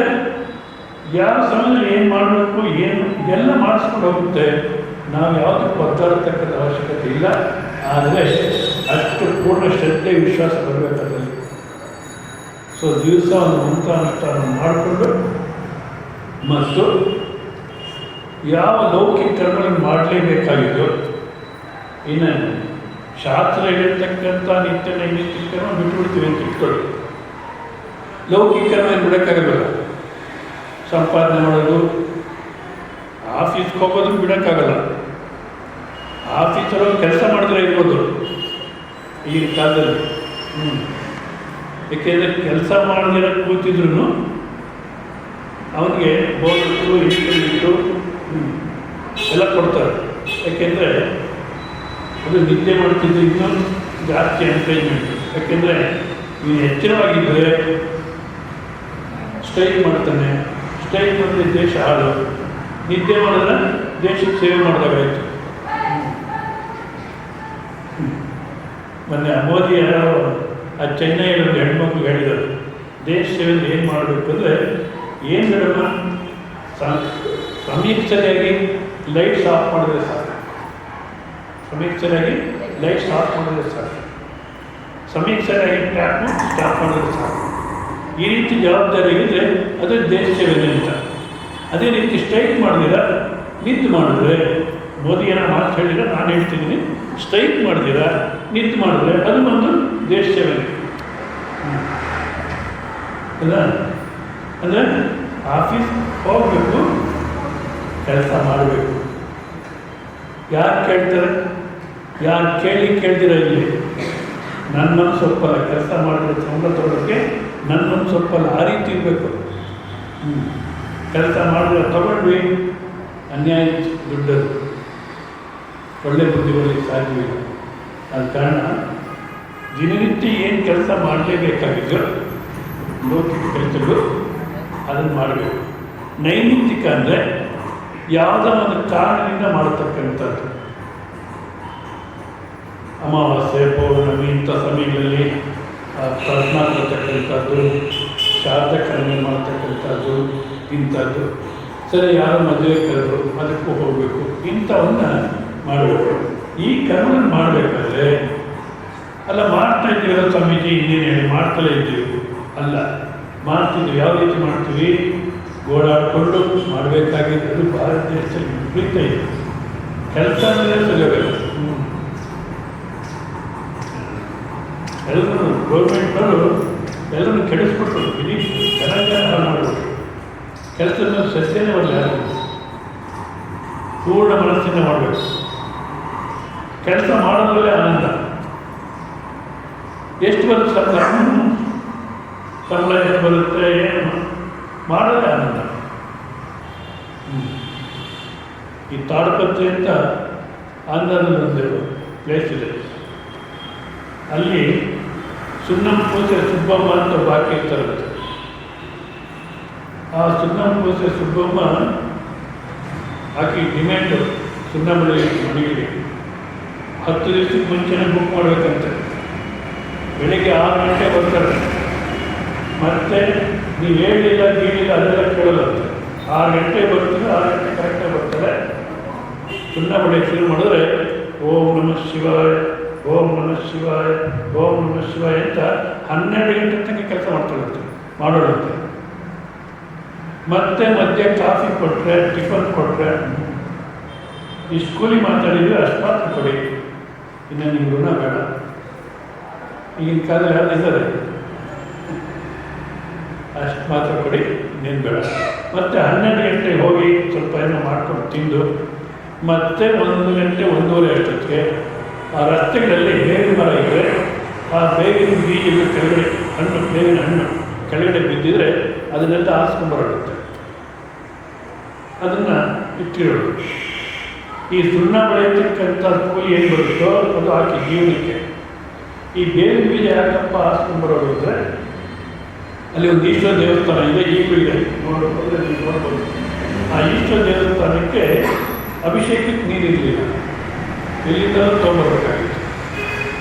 ಅದಕ್ಕೋಸ್ಕರವಾಗಿ ಒಂದು ದೇವಸ್ಥಾನ ಮುಂದೆ ಒಂದು ಬಾವಿ ತೋರ್ಸೋಣ ಅಂದ್ಬಿಟ್ಟು ಅದು ಕೂಡಿಟ್ಟಿರ್ತಾರೆ ಆ ಬೇವಿನ ಬೀಜ ಬಾವಿ. ಸರಿ, ಒಂದು ಸಲ ಬಾವಿ ತೋರಿಸ್ಲಿಕ್ಕೆ ಶುರು ಮಾಡ್ತಾರೆ. ಇಂಥ ವ್ಯಕ್ತಿನ ಜನ ಎಲ್ಲ ಒಪ್ಕೊಂತಾರೆ. ಅವಳನ್ನು ಹುಚ್ಚಿ ಅಂತಾರೆ. ಹುಚ್ಚಿ 6 ಗಂಟೆ ಕೆಲಸ ಮಾಡ್ತಾಳೆ ಅಂತಾರೆ. ಹೌದಾ? ಈ ಥರ ಇದ್ದರೆ ಆ ಬಾವಿ ತೋರಿಸ್ಲಿಕ್ಕೆ ಶುರು ಮಾಡ್ತಾರೆ. ಬಾವಿ ತೋರಿಸ್ಲಿಕ್ಕೆ ಹೋದರೆ ನೀರು ಬರಲಿಲ್ಲ, ಕೆಳಗಡೆ ಬಂಡೆ ಇತ್ತು, ಕೆಳಗಡೆ ಬಂಡೆ ಇತ್ತು, ನೀರು ಬರಲಿಲ್ಲ. ಆಗ ಅಯ್ಯೋ ಹೀಗಾಗೈತೆ, ದುಡ್ಡು ಖರ್ಚಾಯಿತು, ನೀರು ಬರಲಿಲ್ಲ, ಜನರು ಮೊದಲೇ ಹುಚ್ಚಿ ಅಂತ ನನ್ನ ಏನಪ್ಪ ಹೀಗಾಗೋಯ್ತು ಪರಮೇಶ್ವರ ಅಂತ ನಿದ್ದೆ ಮಾಡುವಾಗ ಆ ಥರ ಅಂದ್ಕೊಂಡು ಮಲಗಿಕೊಡ್ತಾಳೆ. ಕನಸಿನಲ್ಲಿ ಈಶ್ವರ ಬಂದು ಇಲ್ಲ ಮತ್ತೆ ಪ್ರಯತ್ನ ಮಾಡು ನೀರು ಬಿಡುತ್ತೆ ಅಂತ ಹೇಳ್ತಾನಂತೆ. ಮತ್ತೆ ಪ್ರಯತ್ನ ಮಾಡ್ತಾರೆ, ನೀರು ಚೆನ್ನಾಗಿ ಬಂದಿಲ್ಲ. ಈಗಲೂ ಈಗ ಬಾವಿ. ಆ ರೀತಿ ಪೂರ್ಣ ಮನಸ್ಸಿಂದ ಮಾಡೋಕ್ಕೆ ಯಾವುದೇ ಕೆಲಸ ಮಾಡೋದು, ಅಡುಗೆ ಮಾಡಲಿ, ಆಫೀಸ್ಗೆ ಹೋಗಲಿ, ಪೂರ್ಣ ಮನಸ್ಸಿಂದ ಮಾಡಬೇಕು. ಯಾರಿಗೋಸ್ಕರ? ನನಗೋಸ್ಕರ. ತುಮಕೂರಲ್ಲಿ ಯಾರೋ ಬಸ್ಸಲ್ಲಿ ಕೂಡಿಸೋದು ನನ್ನ ಅಲ್ಲ. ಈ ರೀತಿ ನಾವು ಯೋಚನೆ ಮಾಡಬೇಕು ಅನ್ನೋದಕ್ಕೋಸ್ಕರ ಹೇಳ್ತೀನಿ, ಅಹಂಕಾರಕ್ಕಲ್ಲ. ಬಸ್ಸಲ್ಲಿ ಕೂಡಿಸಿದ್ರು, ಯಾರೋ ಗುರು ಅಂತ ಬಂದು ಬಸ್ಸಲ್ಲಿ ಕೂಡಿಸಿದ್ರು. ಮತ್ತು ಕಂಡಕ್ಟರ್ ಹತ್ರ ಸ್ವಾಮೀಜಿಗೆ ಟಿಕೆಟ್ ಕೊಡಪ್ಪ ಅಂದ್ಬಿಟ್ಟು ದುಡ್ಡು ಕೊಡು. ಅವನಿಗೆ ಟಿಕೆಟ್ ಕೂಡ ಇಷ್ಟ ಇಲ್ಲ. ಇದೆಲ್ಲ ನಮ್ಮ ದೇಶದಲ್ಲಿ ಜಾಸ್ತಿ ಇವೆಲ್ಲ. ಟಿಕೆಟ್ ಕೂಡ ಇಷ್ಟ ಇಲ್ಲ. ಅದಕ್ಕೇನು ಮಾಡಿದ, ನಾನು ಕೊಡ್ತೀನಿ ಬಿಡಿ, ಕೊಡಿಸಿ ನಾನು ಕೊಡ್ತೀನಿ ಅಂತ. ಸರಿ, ಅವ್ರು ನಂಗೆ ಹೇಳ್ಬಿಟ್ಟೋದು, ಸ್ವಾಮೀಜಿ ದುಡ್ಡು ಕೊಟ್ಟಿದ್ದೀನಿ, ಟಿಕೆಟ್ ಕೊಡ್ತಾರೆ. ಯಾಕೆ ನಾನು ತೊಗೊಳ್ತಿದ್ದೆ, ನೀವ್ಯಾಕೆ ಕೊಡಬೇಕಾಗಿದೆ ಅಂದರೆ, ಇಲ್ಲ ಕೊಟ್ಟಿದ್ದೀನಿ, ಟಿಕೆಟ್ ಕೊಡ್ತಾರೆ ಅವರು. ಆಯಿತು, ಬಸ್ ಹೊರಡ್ತು. ಒಂದು 5 ಕಿಲೋಮೀಟ್ರ್ ಹೋಗ್ತಾರೆ, ಪ್ರಯಾಣ ಆಯಿತು. ಎಲ್ರಿಗೂ ಟಿಕೆಟ್ ಕೊಡ್ತೇನಾಗಲಿ ನನ್ನ ಕಡೆ ನೋಡಲೇ ಇಲ್ಲ. ನಾನು ಕೇಳಿದೆ, ಪಾಪ ದುಡ್ಡು ಕೊಟ್ಟು ಹೋಗಿದ್ದಾರೆ, ಟಿಕೆಟ್ ಕೊಡು. ಸ್ವಾಮಿ ಏನು ಪರವಾಗಿಲ್ಲ, ನೀವು ಹಾಗೆ ಬನ್ನಿ ಪರವಾಗಿಲ್ಲ. ಅಲ್ಲಪ್ಪ ಟಿಕೆಟ್ ಕೊಡು, ದುಡ್ಡು ತೊಗೊಂಡಿದ್ದೆ ಟಿಕೆಟ್ ಕೊಡು. ಸ್ವಾಮೀಜಿ ಯಾರು ಚೆಕಿಂಗ್ ಬರೋಲ್ಲ, ಯಾಕೆ ಬದಲಾಡ್ತಾರೆ? ನನಗೆ ಅವ್ರ ಉದ್ದೇಶ ಮಾಡೋದು, ಯಾಕೆ ಬದಲಾಡ್ತಾರೆ, ಆನಂದವಾಗಿದೆ ಅಂತ. ಯಾರು ಬರಲ್ಲ, ಯಾರು ಚೆಕಿಂಗ್ ಬರೋಲ್ಲ? ನೋಡು, ಚೆಕಿಂಗ್ ಬರ್ತಾರೋ ಇಲ್ಲ, ಟಿಕೆಟ್ ಇಲ್ದಿರ ನಾನು ಟ್ರಾವೆಲ್ ಮಾಡಲಿಕ್ಕೆ ಒಪ್ಪಲ್ಲ. ಒಂದು ವೇಳೆ ಅವ್ರು ದುಡ್ಡು ಕೊಟ್ಟೋಗಿದ್ರೆ ಅದಕ್ಕೆ ಕೊಡೋದು, ಇಲ್ಲ ಅಂತೀಯ, ಆ ದುಡ್ಡು ನೀನೇ ಇಟ್ಕೋ, ತಗೋ, ಮತ್ತೆ ಟಿಕೆಟ್ ಕೊಡು. ನಮ್ಮ ಮನಸ್ಸು ಟಿಕೆಟ್ ಇಲ್ಲದೆ ಟ್ರಾವೆಲ್ ಮಾಡಲಿಕ್ಕೆ ಒಪ್ಪಬಾರ್ದು. ಯಾರು ಚೆಕಿಂಗ್ ಬರಲ್ಲೇನೋ ಹಾಗಿದ್ದಲ್ಲಿ ಬಿಡು ಅಂತಾರೆ. ನೋಡ್ತೀನಿ ನಾನು ಬಸ್ಸಲ್ಲಿ ಟ್ರಾವೆಲ್ ಮಾಡಬೇಕಾದ್ರೆ 15 ರೂಪಾಯಿ ಟಿಕೆಟ್ ಅಂದರೆ 10 ರೂಪಾಯಿ ಕೈಲಿ ಕೊಡ್ತಾರೆ. ಅಲ್ಲಿ ಇವ್ರಿಗೆ 5 ರೂಪಾಯಿ ಉಳಿತು, ಅವ್ನಿಗೆ 10 ರೂಪಾಯಿ ಬಂತು. ನನ್ನ ಮನಸ್ಸು ಸಮಾಧಾನ ಆಗಬೇಕು, ಆ ರೀತಿ ಕೆಲಸ ನಡೀಬೇಕು. ಅಂದಾಗ ಪೂರ್ಣ ಮನಸ್ಸಿನ ಮಾಡಬೇಕು. ಆ ಮಾಡತಕ್ಕಂಥ ಸಮಯದಲ್ಲಿ ನಾನು ಮಾಡ್ತೀನಿ ಅಂತಕ್ಕಂಥ ಅಹಂಕಾರ ಇರಬಾರ್ದು. ನಾನು ಮಾಡ್ತೀನಿ ಅಂತಕ್ಕಂಥ ಅಹಂಕಾರ ಇರಬಾರ್ದು. ಅಲ್ಲ ಸ್ವಾಮೀಜಿ, ನಮ್ಮ ಶರೀರ ಉಪಯೋಗ ಮಾಡಿ ನಾನು ಕೆಲಸ ಮಾಡಿ ನಾನು ಮಾಡ್ತೀನಿ ಅನ್ಕೋಬಿಡೋದು ಹೇಗೆ? ನಿಜವಾಗಿ ಯಾವ ಕೆಲಸ ಮಾಡ್ತಿರೋ ಆ ಕೆಲಸ ಕೇವಲ ನಿಮ್ಮಿಂದಲೇ ನಡೆಯುತ್ತೋ, ಅಥವಾ ಆ ಕೆಲಸದಲ್ಲಿ ಭಾಳಷ್ಟು ಜನ ಭಾಳಷ್ಟು ವಸ್ತುಗಳು ಸೇರಿರುತ್ತೆ. ಯಾವುದೇ ಕೆಲಸ ತಗೊಳ್ಳಿ, ಕೇವಲ ಶರೀರದಿಂದ ಮಾತ್ರ ಆಗಲ್ಲ. ಇಷ್ಟು ಮಾತ್ರ ನೋಡ್ಕೊಳ್ಳಿ, ಉಸಿರಾಟ ನಡೀತಾ ಇದೆ, ಆ ಕಾರಣ ಕೆಲಸ ಮಾಡಲಿಕ್ಕೆ ಸಾಧ್ಯವಾಗಿದೆ. ಯಾರ ಪ್ರಯತ್ನದಿಂದ ಉಸಿರಾಟ ನಡೀತಾ ಇದೆ? ನೀವೇನಾದ್ರು ದಿವಸ ಬೆಳಿಗ್ಗೆ ಎದ್ದು ಸ್ವಿಚ್ ಆನ್ ಮಾಡ್ಕೋಬೇಕು, ಉಸಿರಾಟ ನಡೆಯುತ್ತೆ. ಪರಮಾತ್ಮ ಮುಖ್ಯವಾದ್ದೆಲ್ಲ ತನ್ನ ಕೈ ಇಟ್ಕೊಬಿಟ್ಟಿಯಾನೆ, ನನ್ನ ಕೈ ಕೊಟ್ಟಿಲ್ಲ. ಅಂದರೆ ಉಸಿರಾಡೋ ನನ್ನ ಕೈ ಕೊಟ್ಟು ದಿವಸ ಆನ್ ಮಾಡ್ಕೋಬೇಕು. ಈ ಥರ ಇದ್ದಿದ್ರೆ ಎಷ್ಟು ಸಲ ಮರ್ತೋಗ್ತಿದ್ವು. ಮತ್ತು ಬೇರೆ ಸಂದೇಹ ಮರ್ತೋಗಿದಾರೋ ಪ್ರಾಣ ಹೋಗಿದ್ದೆ ಎತ್ತಾಕಬೇಕೋ ಬೇಡವ. ಪರಮಾತ್ಮ ಹುಟ್ಟಿದ್ದು ನಮ್ಮ ಇಷ್ಟ ಪ್ರಕಾರ ಅಲ್ಲ, ಹೋಗೋದು ನಮ್ಮ ಇಷ್ಟ ಪ್ರಕಾರ ಅಲ್ಲ. ಈಗ ಉಸಿರಾಡತಕ್ಕಂಥದ್ದು ನಮ್ಮ ಇಷ್ಟ ಪ್ರಕಾರ ಅಲ್ಲ. ಯಾವ ಒಂದು ಶಕ್ತಿ ಇರತಕ್ಕಂಥದ್ದು ಆಡಿಸ್ತಾ ಇದೆಯೋ ಅದು ಆಡಿಸ್ತಾ ಇದೆ, ನಾವು ಆಡ್ತಾ ಇದ್ದೀವಿ. ಬೊಮ್ಮಲಾಟ ಇಲ್ಲಿ ಬೊಮ್ಮಲಾಟರ ನಮ್ಮರನ ಮಾಟ ಬಾಬು ನಮ್ಮರನ ಬೊಮ್ಮಲೋ ಬೊಮ್ಮಗಿರ ನೀ ಇಷ್ಟ ಸಾಗುವ ಬೊಮ್ಮೆ ಆಟ ಇದೆ. ನಮ್ಮ ಇಷ್ಟದಂತೆ ಏನು ನಡೆಯೋಲ್ಲ ಅಲ್ಲ. ನಮ್ಮ ಇಷ್ಟದಂತಲೇ ನಡೆಯೋಕ್ಕಾದ್ರೆ ಮರು ನಿಮಿಷ ಮೊದಲು ಏಮೌತುಂದು ఎవరికెరుకుల బాబు. ನೆಕ್ಸ್ಟ್ ಮೂಮೆಂಟ್ ಏನಾಗುತ್ತಾ? ವೈಎಸ್ ರೆಡ್ಡಿ ಲೈನಲ್ಲಿ ಟೇಕ್ ಆಫ್ ಆದರೂ ಎಷ್ಟೊಂದು ಸೆಕ್ಯೂರಿಟಿ ಇತ್ತು. ಕೊನೆಗೇನಾಯಿತು ಎಲ್ಲರೂ ಗೊತ್ತಾಗಿಲ್ಲ. ತಿರುಗಿ ಬೆಳಗ್ಗೆ ಗೊತ್ತಾಯಿತು ಹೋಗಿದ್ದಾರೆ ಅಂತ. ರಾಜೀವ್ ಗಾಂಧಿ ಎಷ್ಟೊಂದು ಸೆಕ್ಯೂರಿಟಿ ಇಟ್ಕೊಂಡಿದ್ರು ಹೌದಾ? ಅವ್ರ ಜೊತೆಗೆ 5 ಜನ ಇರೋದಂತೆ. ಆ 5 ಜನನ ಅವ್ರಿಗೇನೇ ಇನ್ನೇನು ಕೆಲಸ ಇಲ್ಲ. ಆ 5 ಜನ ಚೆನ್ನಾಗಿ ತಿನ್ಕೊಂಡು ಆರೋಗ್ಯ ಮೇಂಟೈನ್ ಮಾಡ್ಕೊಂಡಿರ್ಬೋದು. ಯಾವ ಜನ ಪುಣ್ಯನೋ ಅಂಥ ಕೆಲಸ ಸಿಕ್ಕಿತ್ತು ಅವ್ರ 5 ಜನಕ್ಕೆ. ಚೆನ್ನಾಗಿ ತಿನ್ಕೊಂಡು ಆರೋಗ್ಯ ಮೇಂಟೈನ್ ಮಾಡ್ಬೇಕು. ಯಾಕೆಂದರೆ ಆ 5 ಜನದ ಬ್ಲಡ್ಡು ರಾಜೀವ್ ಗಾಂಧಿಗೆ ಸರಿ ಹೋಗೋದಂತೆ. ಸೊ ಎಲ್ಲರನ್ನ ಬ್ಲಡ್ ಕೊಡತಕ್ಕಂಥ ಅವಶ್ಯಕತೆ ಇರುತ್ತೆ. ಮತ್ತು ಅವುಗಳು ಬ್ಲಡ್ ಸಿಗಲಿಲ್ಲ, ಇವೆಲ್ಲ ಸಮಸ್ಯೆ ಬೇಡ, ಜೊತೆಗೆ ಇದ್ದ ತಕ್ಷಣ ಬ್ಲಡ್ ತಗೋಬೋದು. ಇಷ್ಟೆಲ್ಲ ವ್ಯವಸ್ಥೆ ಮಾಡ್ಕೊಂಡಿದ್ರು. ಆದರೂ ಬ್ಲಡ್ ಕೊಡತಕ್ಕಂಥ ಪರಿಸ್ಥಿತಿ ಬಂತು, ಚೂರಾಗೋದು. ಯಾರೋ ಹಾರ ಹಾಕಿದ್ರೆ ತಲೆ ಬಗ್ಸಿದ್ರು. ಮೃತ್ಯುವಿಗೆ ತಲೆ ಬಗ್ಗಿಸ್ತಾ ಇದ್ದೀನಿ ಅನ್ನೋದು ಗೊತ್ತಾಗಲಿಲ್ಲ ಅವ್ರಿಗೆ. ಅಲ್ಲ, ನಾನಿದ್ರು ಗೊತ್ತಾಗ್ತಿರಲಿಲ್ಲ, ನೀವಿದ್ರು ಗೊತ್ತಾಗ್ತಿರಲಿಲ್ಲ. ಯಾಕೆಂದರೆ ಯಾವುದೋ ಒಂದು ನಿಷ್ಠೆ ತೊಗೊಳ್ತಾರೆ ನಮ್ಮ ಜೀವಿತದಲ್ಲಿ. ಒಂದು ನಿಮಿಷ ಮೊದಲು ಏನು ಯೋಚಿಸಬೇಕು ಬಾಬು. ಇಲ್ಲ, ನಾವು ಬುದ್ಧಿವಂತರಾಗಿ ಜೀವನ ಮಾಡಬೇಕು ಸಮಿತಿ, ಇವೆಲ್ಲ ಹಳೆ ಕಾಲದ ತತ್ವಗಳು. ನಾವು ಬುದ್ಧಿವಂತರಾಗಿ ಜೀವನ ಮಾಡಬೇಕು ಅಂತ ಈಗಿನ ಕಾಲಕ್ಕೆ ಆಯ್ತಪ್ಪ, ನೀನು ಬುದ್ಧಿವಂತನಾಗಿ ಜೀವನ ಮಾಡಿದೆ, ಭಾಳ ಜಾಗೃತಿಯಾಗಿದ್ದೆ. ಇವಾಗೇನಾಗಿದೆ? ತನ್ನ ಕಚ್ಚೋಟ ಪಿಲ್ಲ ಕಚ್ಚೋಟ ಏನಿದ್ದೀರಾ? ಏನು ನಿಮ್ಮ ಬುದ್ಧಿ? ತಾಯಿ ಒಂದು ಕಡೆ, ಮಕ್ಕಳೊಂದು ಕಡೆ. ತಂದೆ ಇದ್ದಾರೆ ಚೆನ್ನೈನಲ್ಲಿ, ತಾಯಿ ಇದ್ದಾಳೆ ಹೈದ್ರಾಬಾದಲ್ಲಿ, ಮಕ್ಕಳಿದ್ದಾರೆ ವಿಜಯವಾಡದಲ್ಲಿ. ಏನು ನಿಮ್ಮ ಬುದ್ಧಿವಂತಿಕೆ? ತನ್ನ ಕಚ್ಚೋಟ ಪಿಲ್ಲ ಕಚ್ಚೋಟ ಏನಿದ್ದೀರಾ ಈಗಿಂತ ಹೊಸಟರ ಸಿಂಹಕ್ಕೆ ತಿಳಿಸುವರಾಗಿ ಹಣೆಬರ ಬರೆದಂತ ಬ್ರಹ್ಮದೇವರಿಗೆ ಗೊತ್ತು. ಬ್ರಹ್ಮದೇವರ ಹಣೆಬರ ಬರೀಲಿಲ್ಲ, ನಮ್ಮ ಕರ್ಮದಿಂದ ನಾವೇ ಬರ್ಕೊಂಡಿದ್ವಿ. ಇವತ್ತು ಹ್ಯಾಂಡ್ ರೈಟಿಂಗ್ ನಂದಲ್ಲ ಅಂತೀವಿ. ನೀನು ಅಂದಲ್ಲ ಅನ್ನೋದು ಬರ್ತದೆ. ಏನಾದರೂ ಆಗಿ ಸರ್ ಸೈನ್ಸ್ ಡೆವಲಪ್ ಆಗುತ್ತೋ. ಈಗಲೂ ಯಾವುದೋ ದೇವರು ದಿಂಡ್ರು ಅಂದ್ಕೊಂಡು ಉನ್ನತ ಅಂತ ಆಸೆ ಇಟ್ಕೋಬೇಕು, ಅದಕ್ಕೋಸ್ಕರ ಪ್ರಯತ್ನ ಮಾಡಬೇಕು. ಉಪದೇಶ ನಡೀತಿದೆಯಲ್ಲ ಇವಾಗ.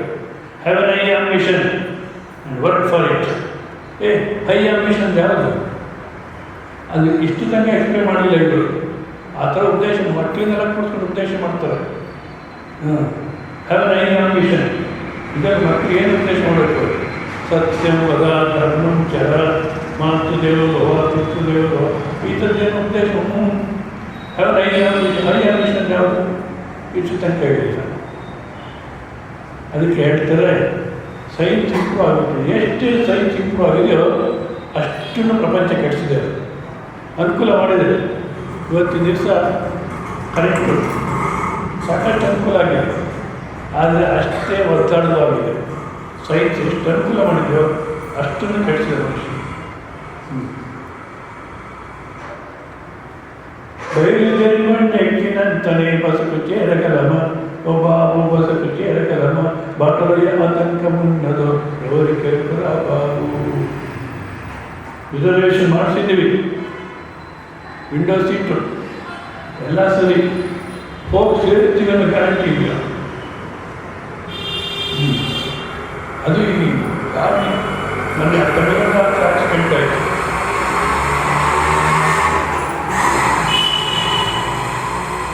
ಟ್ರೈನು ಬರ್ತಾ ಇದೆ, ಗೇಟ್ ಹಾಕಿದ್ದಾರೆ. ಅವ್ರು ಯಾರು ಲಾರಿ ಡ್ರೈವ್ ಮಾಡೋದು ಅವ್ರು ಕ್ಲೀನಾಗಿ ಡ್ರೈವ್ ಮಾಡ್ತಾರೆ. ಇದು ನಮ್ಮ ದೇಶದೊಂದು ದೌರ್ಬಲ್ಯ, ಸರ್ಕಾರದ ದೌರ್ಬಲ್ಯ, ಯಾರನ್ನೂ ಕಂಟ್ರೋಲ್ ಮಾಡೋಕ್ಕಾಗ್ತಿಲ್ಲ. ಅವನು ಕುಡಿದು ಡ್ರೈವ್ ಮಾಡ್ತಿದ್ದೆ ಅನ್ಕತ್ಯೋ, ಆ ಗೇಟ್ ಹಾಕಿದ್ರು ಅವನು ಸ್ಟಾಪ್ ಮಾಡಿಲ್ಲ ಲಾರಿನ, ಸೀದಾ ಆ ಗೇಟ್ನು ಹೊಡ್ಕೊಂಡು ಹೋಯಿತು. ಆ ಹೋಗೋ ಅಷ್ಟು ಸರಿಯಾಗಿ ಆ ಟ್ರೈನು ಮುಂದಕ್ಕೆ ಹೋಗ್ತದೆ, 2 ಬೋಗಿ 3 ಬೋಗಿ ಮುಂದಕ್ಕೆ ಹೋಯ್ತು, AC ಬೋಗಿ ಬರ್ತಾರೆ. ಆ AC ಬೋಗಿನ ಹೊಡ್ಕೊಂಡು ಹೋಗ್ತಾಯಿತ್ತು ಲಾರಿ. ಆ AC ಬೋಗಿಲಿ ಅವನು MLA ಇದ್ದ, ಅವ್ರಿಗೆ ಹೋದಿಲ್ಲ. ಹೋಗಿ ಪ್ರಯಾಣ ಕಾಲ ಮಾಡ್ತೀವಿ, ಹೋಗಿ ಸೇರ್ತೀವಿ ಅನ್ನೋ ಗ್ಯಾರಂಟಿ ಇಲ್ಲ. ನನಗೆ ಈ ಥರ ಪ್ರವಚನ ಮಾಡಿದಾಗ ನಾನು ಏನು ಹೇಳಿದ್ರು ಅರ್ಥ ಆಗಿರಲಿಲ್ಲ ಅವ್ರಿಗೆ. ಆಮೇಲೆ ನನ್ನ ಪ್ರಶ್ನೆ ಆಗ್ತದೆ, ಸ್ವಾಮಿ ಈ ಥರ ನೀವು ಓಡಾಡ್ತಲೇ ಇರ್ತೀರಲ್ಲ, ನಿಮ್ಗೆ ಆ ಥರ ಆಕ್ಸಿಡೆಂಟ್ ಆಗುತ್ತೆ ಏನು ಗತಿ ಅಂತ. ನಾನು ಹೇಳಿದೆ, ನನಗಿನ್ನೇನು ಗತಿ ಇಲ್ಲಪ್ಪ, ಬೇರೆ ಯೋಚನೆ ಮಾಡೋಕ್ಕಷ್ಟೇ. ಹೌದಲ್ಲ, ಪ್ರಾಣ ಹೋಗ್ತಿದ್ದೆ ಟ್ರೈನಲ್ಲಿ, ಅದೇ ಥರ ಪ್ರಾಣ ಹೋಯಿತು, ಇನ್ನೇನು ಯೋಚನೆ, ಏನು ಗತಿ, ಬೇರೆ ಯೋಚನೆ ಮಾಡೋಕ್ಕೆ ಏನು ಮಾಡೋಣ ಅಂತ ಅಷ್ಟೇ. ಅಂದರೆ ಯಾವುದೋ ಒಂದು ಶಕ್ತಿ ಆಡಿಸ್ತಾ ಇದೆ, ನಾನೇ ಮಾಡ್ತಿದ್ದೀನಿ ಅಂತಕ್ಕಂಥದ್ದು ಸರಿಯಲ್ಲ ಅಂದ್ಬಿಟ್ಟು ಕತ್ತು ತನ್ನ ಪರಮಾತ್ಮ ಆರೋಪಣೆ ಮಾಡಿ, ಆ ಇಷ್ಟ ಫಲ ಬರುತ್ತೋ ಅನಿಷ್ಟ ಫಲ ಬರುತ್ತೋ ಮನಸ್ಸನ್ನು ಸಮಾಧಾನ ಇಟ್ಕೊಳ್ಳೋದು, ಒದ್ದಾಡಬಾರ್ದು, ಯಾವುದಾದಕ್ಕೆ ಒದ್ದಾಡಬಾರ್ದು. ಒಂದು ಪ್ರಾರಂಭದಲ್ಲಿ ಏನು ಬರಬೇಕು ಅದೇ ಬರಬೇಕು, ಏನು ತಪ್ಪಾಗಿಲ್ಲ. ತಪ್ಪಾಗಿರ್ತಕ್ಕಂಥದ್ದು ನಮ್ಮ ನಿರೀಕ್ಷಣೆ ತಪ್ಪಾಗಿದೆ ಅಷ್ಟೇ. ಪ್ರಾರಂಭದಲ್ಲಿ ಏನು ಬರಬೇಕು ಅದೇ ಬಂದಿದೆ. ನಿಧಿ ಕಾನಿಧಿ ನಿಕುಲೇ ನಿಧಿ ಬ್ರಹ್ಮನ್ನಾರಾಧು ನಿಧಿ ಐನದಿ నీ కొరకున్నది పొమ్మన్న పోడు లేని దానిని రమ్మనకు మరి ఉన్నదానిని పొమ్మనకు రాకపోకుల వాడక తెలియక వేడుకనేదనకు. ಏನು ಬರಬೇಕು ಅದೇ ಬಂದಿದೆ, ಏನು ತಪ್ಪಾಗಿಲ್ಲ. ನಿನ್ನದಲ್ಲದ್ದು ನಿನಗಾಗಿ ಇಲ್ಲದ್ದು ಬಾಯೆಂದರೂ ಬಾರದು, ನಿನಗಾಗಿರುವುದು ನಿನ್ನದಾಗಿರುವುದು ಹೋಗೆಂದರೂ ಹೋಗರು. ಆಗ ಬಂದಿದ್ದನ್ನು ಒಪ್ಕೊಳ್ಳಿ, ಪ್ರಾರಬ್ಧ ಅಂತ ಒಪ್ಕೊಳ್ಳಿ. ಪರಮಾತ್ಮ ನಿನ್ನ ಪ್ರಸಾದ ನಮ್ಮ ಒಳ್ಳೆಯದಕ್ಕೆ ಮಾಡಿದ್ದಾನೆ ಅಷ್ಟೇ. ಇವತ್ತೇನು ನಡೆದಿದೆ ಭಾಳ ಸಲ ಹೇಳಿದೆ, ಇವತ್ತೇನು ನಡೆದಿದೆಯೋ ಅದು ನಾಳೆ ಒಳ್ಳೆಯದಾಗುತ್ತೋ ಕೆಟ್ಟದಾಗುತ್ತೋ ಇವತ್ತೇ ನಿಶ್ಚಯ ಮಾಡೋಕ್ಕಾಗಲ್ಲ. ಹೇಳಿದೆ ನಾನು, ಟೀಮ್ ಮಾಡ್ಕೊಂಡಿದ್ದರೆ ಇವತ್ತು ದಿವಸ ಪ್ರೈಮ್ ಮಿನಿಸ್ಟ್ರು ಹೌದಿಲ್ಲ, ಮತ್ತು ಏನಾಗುತ್ತೆ ಮುಂದೆ ನಮ್ಮೊಳಗೆ ಆಗುತ್ತೆ. 10th ಫೇಲ್ ಆಗುತ್ತೆ ನನ್ನ ಸ್ವಾಮೀಜಿ ಮುಂದಕ್ಕೆ ಆಗಿ. ಮನೆಯಲ್ಲೆಲ್ಲ ಒಂದು ಕಡೆ ಆದೋನಿ ಹತ್ರ ಯಾವುದೋ ಒಂದು ಆಶ್ರಮ ಇದ್ದೆ, ಒಂದು ಹೆಣ್ಮಗು ಬಂದು ಬಟ್ಟೆ ಕೊಡೋದೆಲ್ಲ ಮಾಡ್ತಿತ್ತು. ಅದು PhD ಫೇಲ್ ಆಗುತ್ತಿತ್ತು ಅಂತ ನಾನು ಹೇಳಿದೆ, ಫೇಲ್ ಆಗಿರೋದು ಒಳ್ಳೆಯದಕ್ಕೋ ಕೆಟ್ಟದ್ದಕ್ಕೋ ಇವತ್ತೇ ನಿಶ್ಚಯ ಮಾಡೋಕ್ಕಾಗಲ್ಲ, ಮುಂದಕ್ಕೆ ಏನಾಗುತ್ತೋ. ಅದ ಕಾರಣ ಇವತ್ತೇನು ಹೇಳಿದ್ರೆ ಅದನ್ನು ಒಪ್ಕೊಳ್ಳೋಣ, ನಾಳೆ ಅದೇನು ಮಾಡುತ್ತೆ ನೋಡೋಣ ಅಷ್ಟೇ. ಅಲ್ಲ, ಜೀವನ ಅಂದರೆ ಹೀಗೆ ಇರುತ್ತೆ, ಕಷ್ಟ ಸುಖ ಮಾನ ಅವಮಾನ ಎಲ್ಲ ಇರೋದೇ ಜೀವನ. ಇದೇನು ಇರಬಾರ್ದು, ಒಂದೇ ಸಮಯ ಇರಬೇಕು. ಅಂದರೆ ಬೋರ್ ಹೊಡೆಯುತ್ತೆ ಜೀವನ. ಇವೆಲ್ಲ ಇದ್ರೇ ಮುಂದಕ್ಕೆ ಹೋಗೋಕ್ಕೆ ಒಂದು ಸ್ವಲ್ಪ ಇರುತ್ತೆ, ಏನು ಸಮಸ್ಯೆ ಇಲ್ಲ. ಬೆಳಿಗ್ಗೆ ಇದ್ದರೆ ಅಂದರೆ ಏನು ಮಾಡೋಕ್ಕಾಗಲ್ಲ, ಬೋರ್ ಹೊಡೆಯುತ್ತೆ. ಗೃಹಿಣಿ ಗೃಹಮುಚ್ಚತೆ ಅಂದರೆ ಮನೆಯನ್ನು ಗೃಹಿಣಿಯನ್ನು ನೋಡಿ ಗೃಹ ಅಂತ ಹೇಳ್ತಾರೆ. ಆಕೆ ಯಾವಾಗ ಮನೆ ಕಷ್ಟ ಇರಬೇಕು, ಅಂತು ಇರಬೇಕು, ಯಾವ ಮುಖ ಸಿಂಗಿಸ್ಕೊಂಡು ಓಡಾಡ್ಕೊಂಡಿರಬಾರ್ದು ಅಂತ ಹೇಳ್ತಾರೆ. ಯಜಮಾನ ಮುಖ ನೋಡಿದಾಗೆಲ್ಲ ನಗೋದು, ಅನ್ನ ಹಾಕೋದು ನಗೋದು. ಯಾರನ್ನ ಒಬ್ಬರನ್ನ ಆಸ್ಪತ್ರೆಗೆ ಸೇರಿಸ್ಬೇಕಾಗಿತ್ತು, ಹುಚ್ಚ ಆಸ್ಪತ್ರೆಗೆ ಯಾವ ಕೋಪ ಮಾಡ್ಕೋಬೇಕಾಗಿತ್ತು. ಅದೆಲ್ಲ ಇದ್ರೇ ಜೀವನ, ಇಲ್ಲ ಬೋರ್ಗೆ ಇತ್ತು. ಉಪ್ಪಿಷ್ಟು, ಹುಳಿ ಇಷ್ಟು, ಖಾರ ಸಿಗಿ ಅಷ್ಟಿಷ್ಟು, ಉಪ್ಪಿನೊಳಗೆ ಭೋಜ್ಯವು, ಉಪ್ಪು ಹುಳಿ ಖಾರ ಎಲ್ಲ ಇದ್ರೇನೆ ಊಟ ಅನ್ನಿಸ್ಕೊಳುತ್ತೆ. ಬರೀ ಉಪ್ಪು ಹಾಕ್ಬಿಟ್ರೆ ಬರೀ ಸಿಹಿ. ನೋಡಬೇಕಾದ್ರೆ ಹಬ್ಬ, ಯಾವ್ದಾರ ಹಬ್ಬದ ದಿವಸ ಆ ಹೋಳಿಗೆ ಕಡುಬು ಇವೆಲ್ಲ ತಿನ್ಬೇಕಾದ್ರೆ ಮಧ್ಯ ಚಟ್ನಿನೋ ಉಪ್ಪಿನಕಾಯೋ ಅಂದ್ಕೊಳ್ತಾರೆ.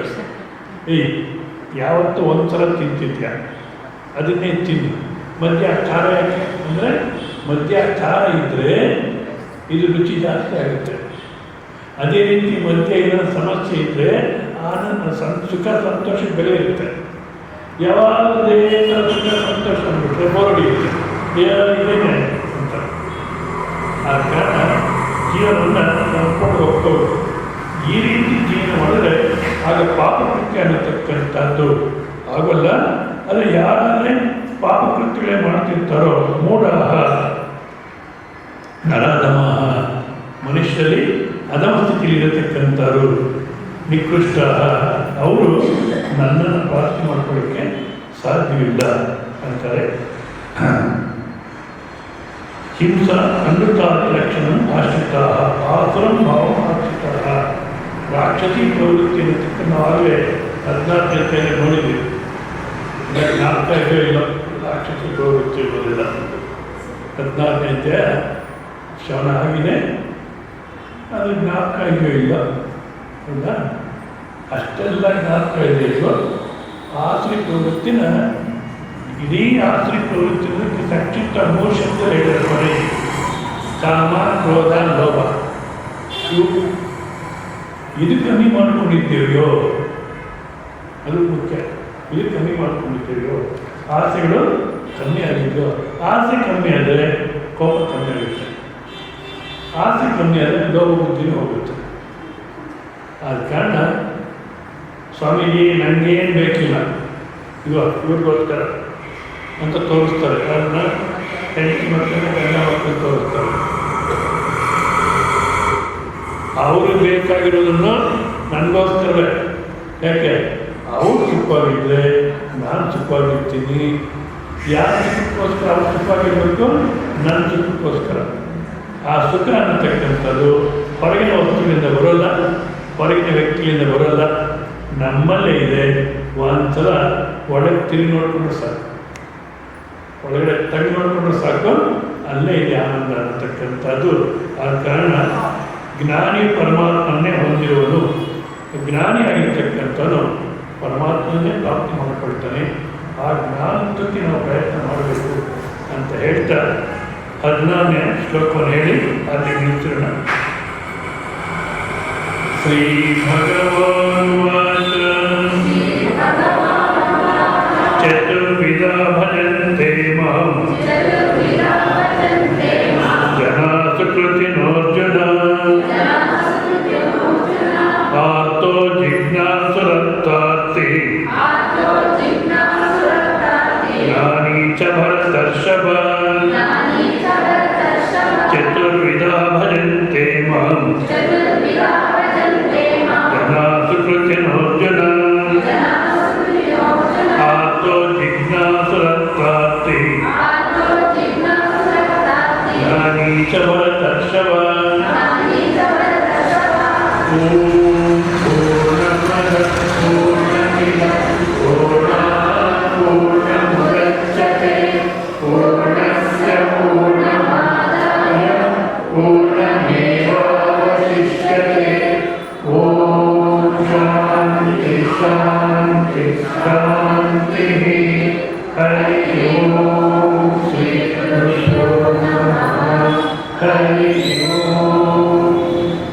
ನಾಳೆ ದಿವಸ ಬೆಳಿಗ್ಗೆ ಮಧ್ಯಾಹ್ನ 12ರಿಂದ 1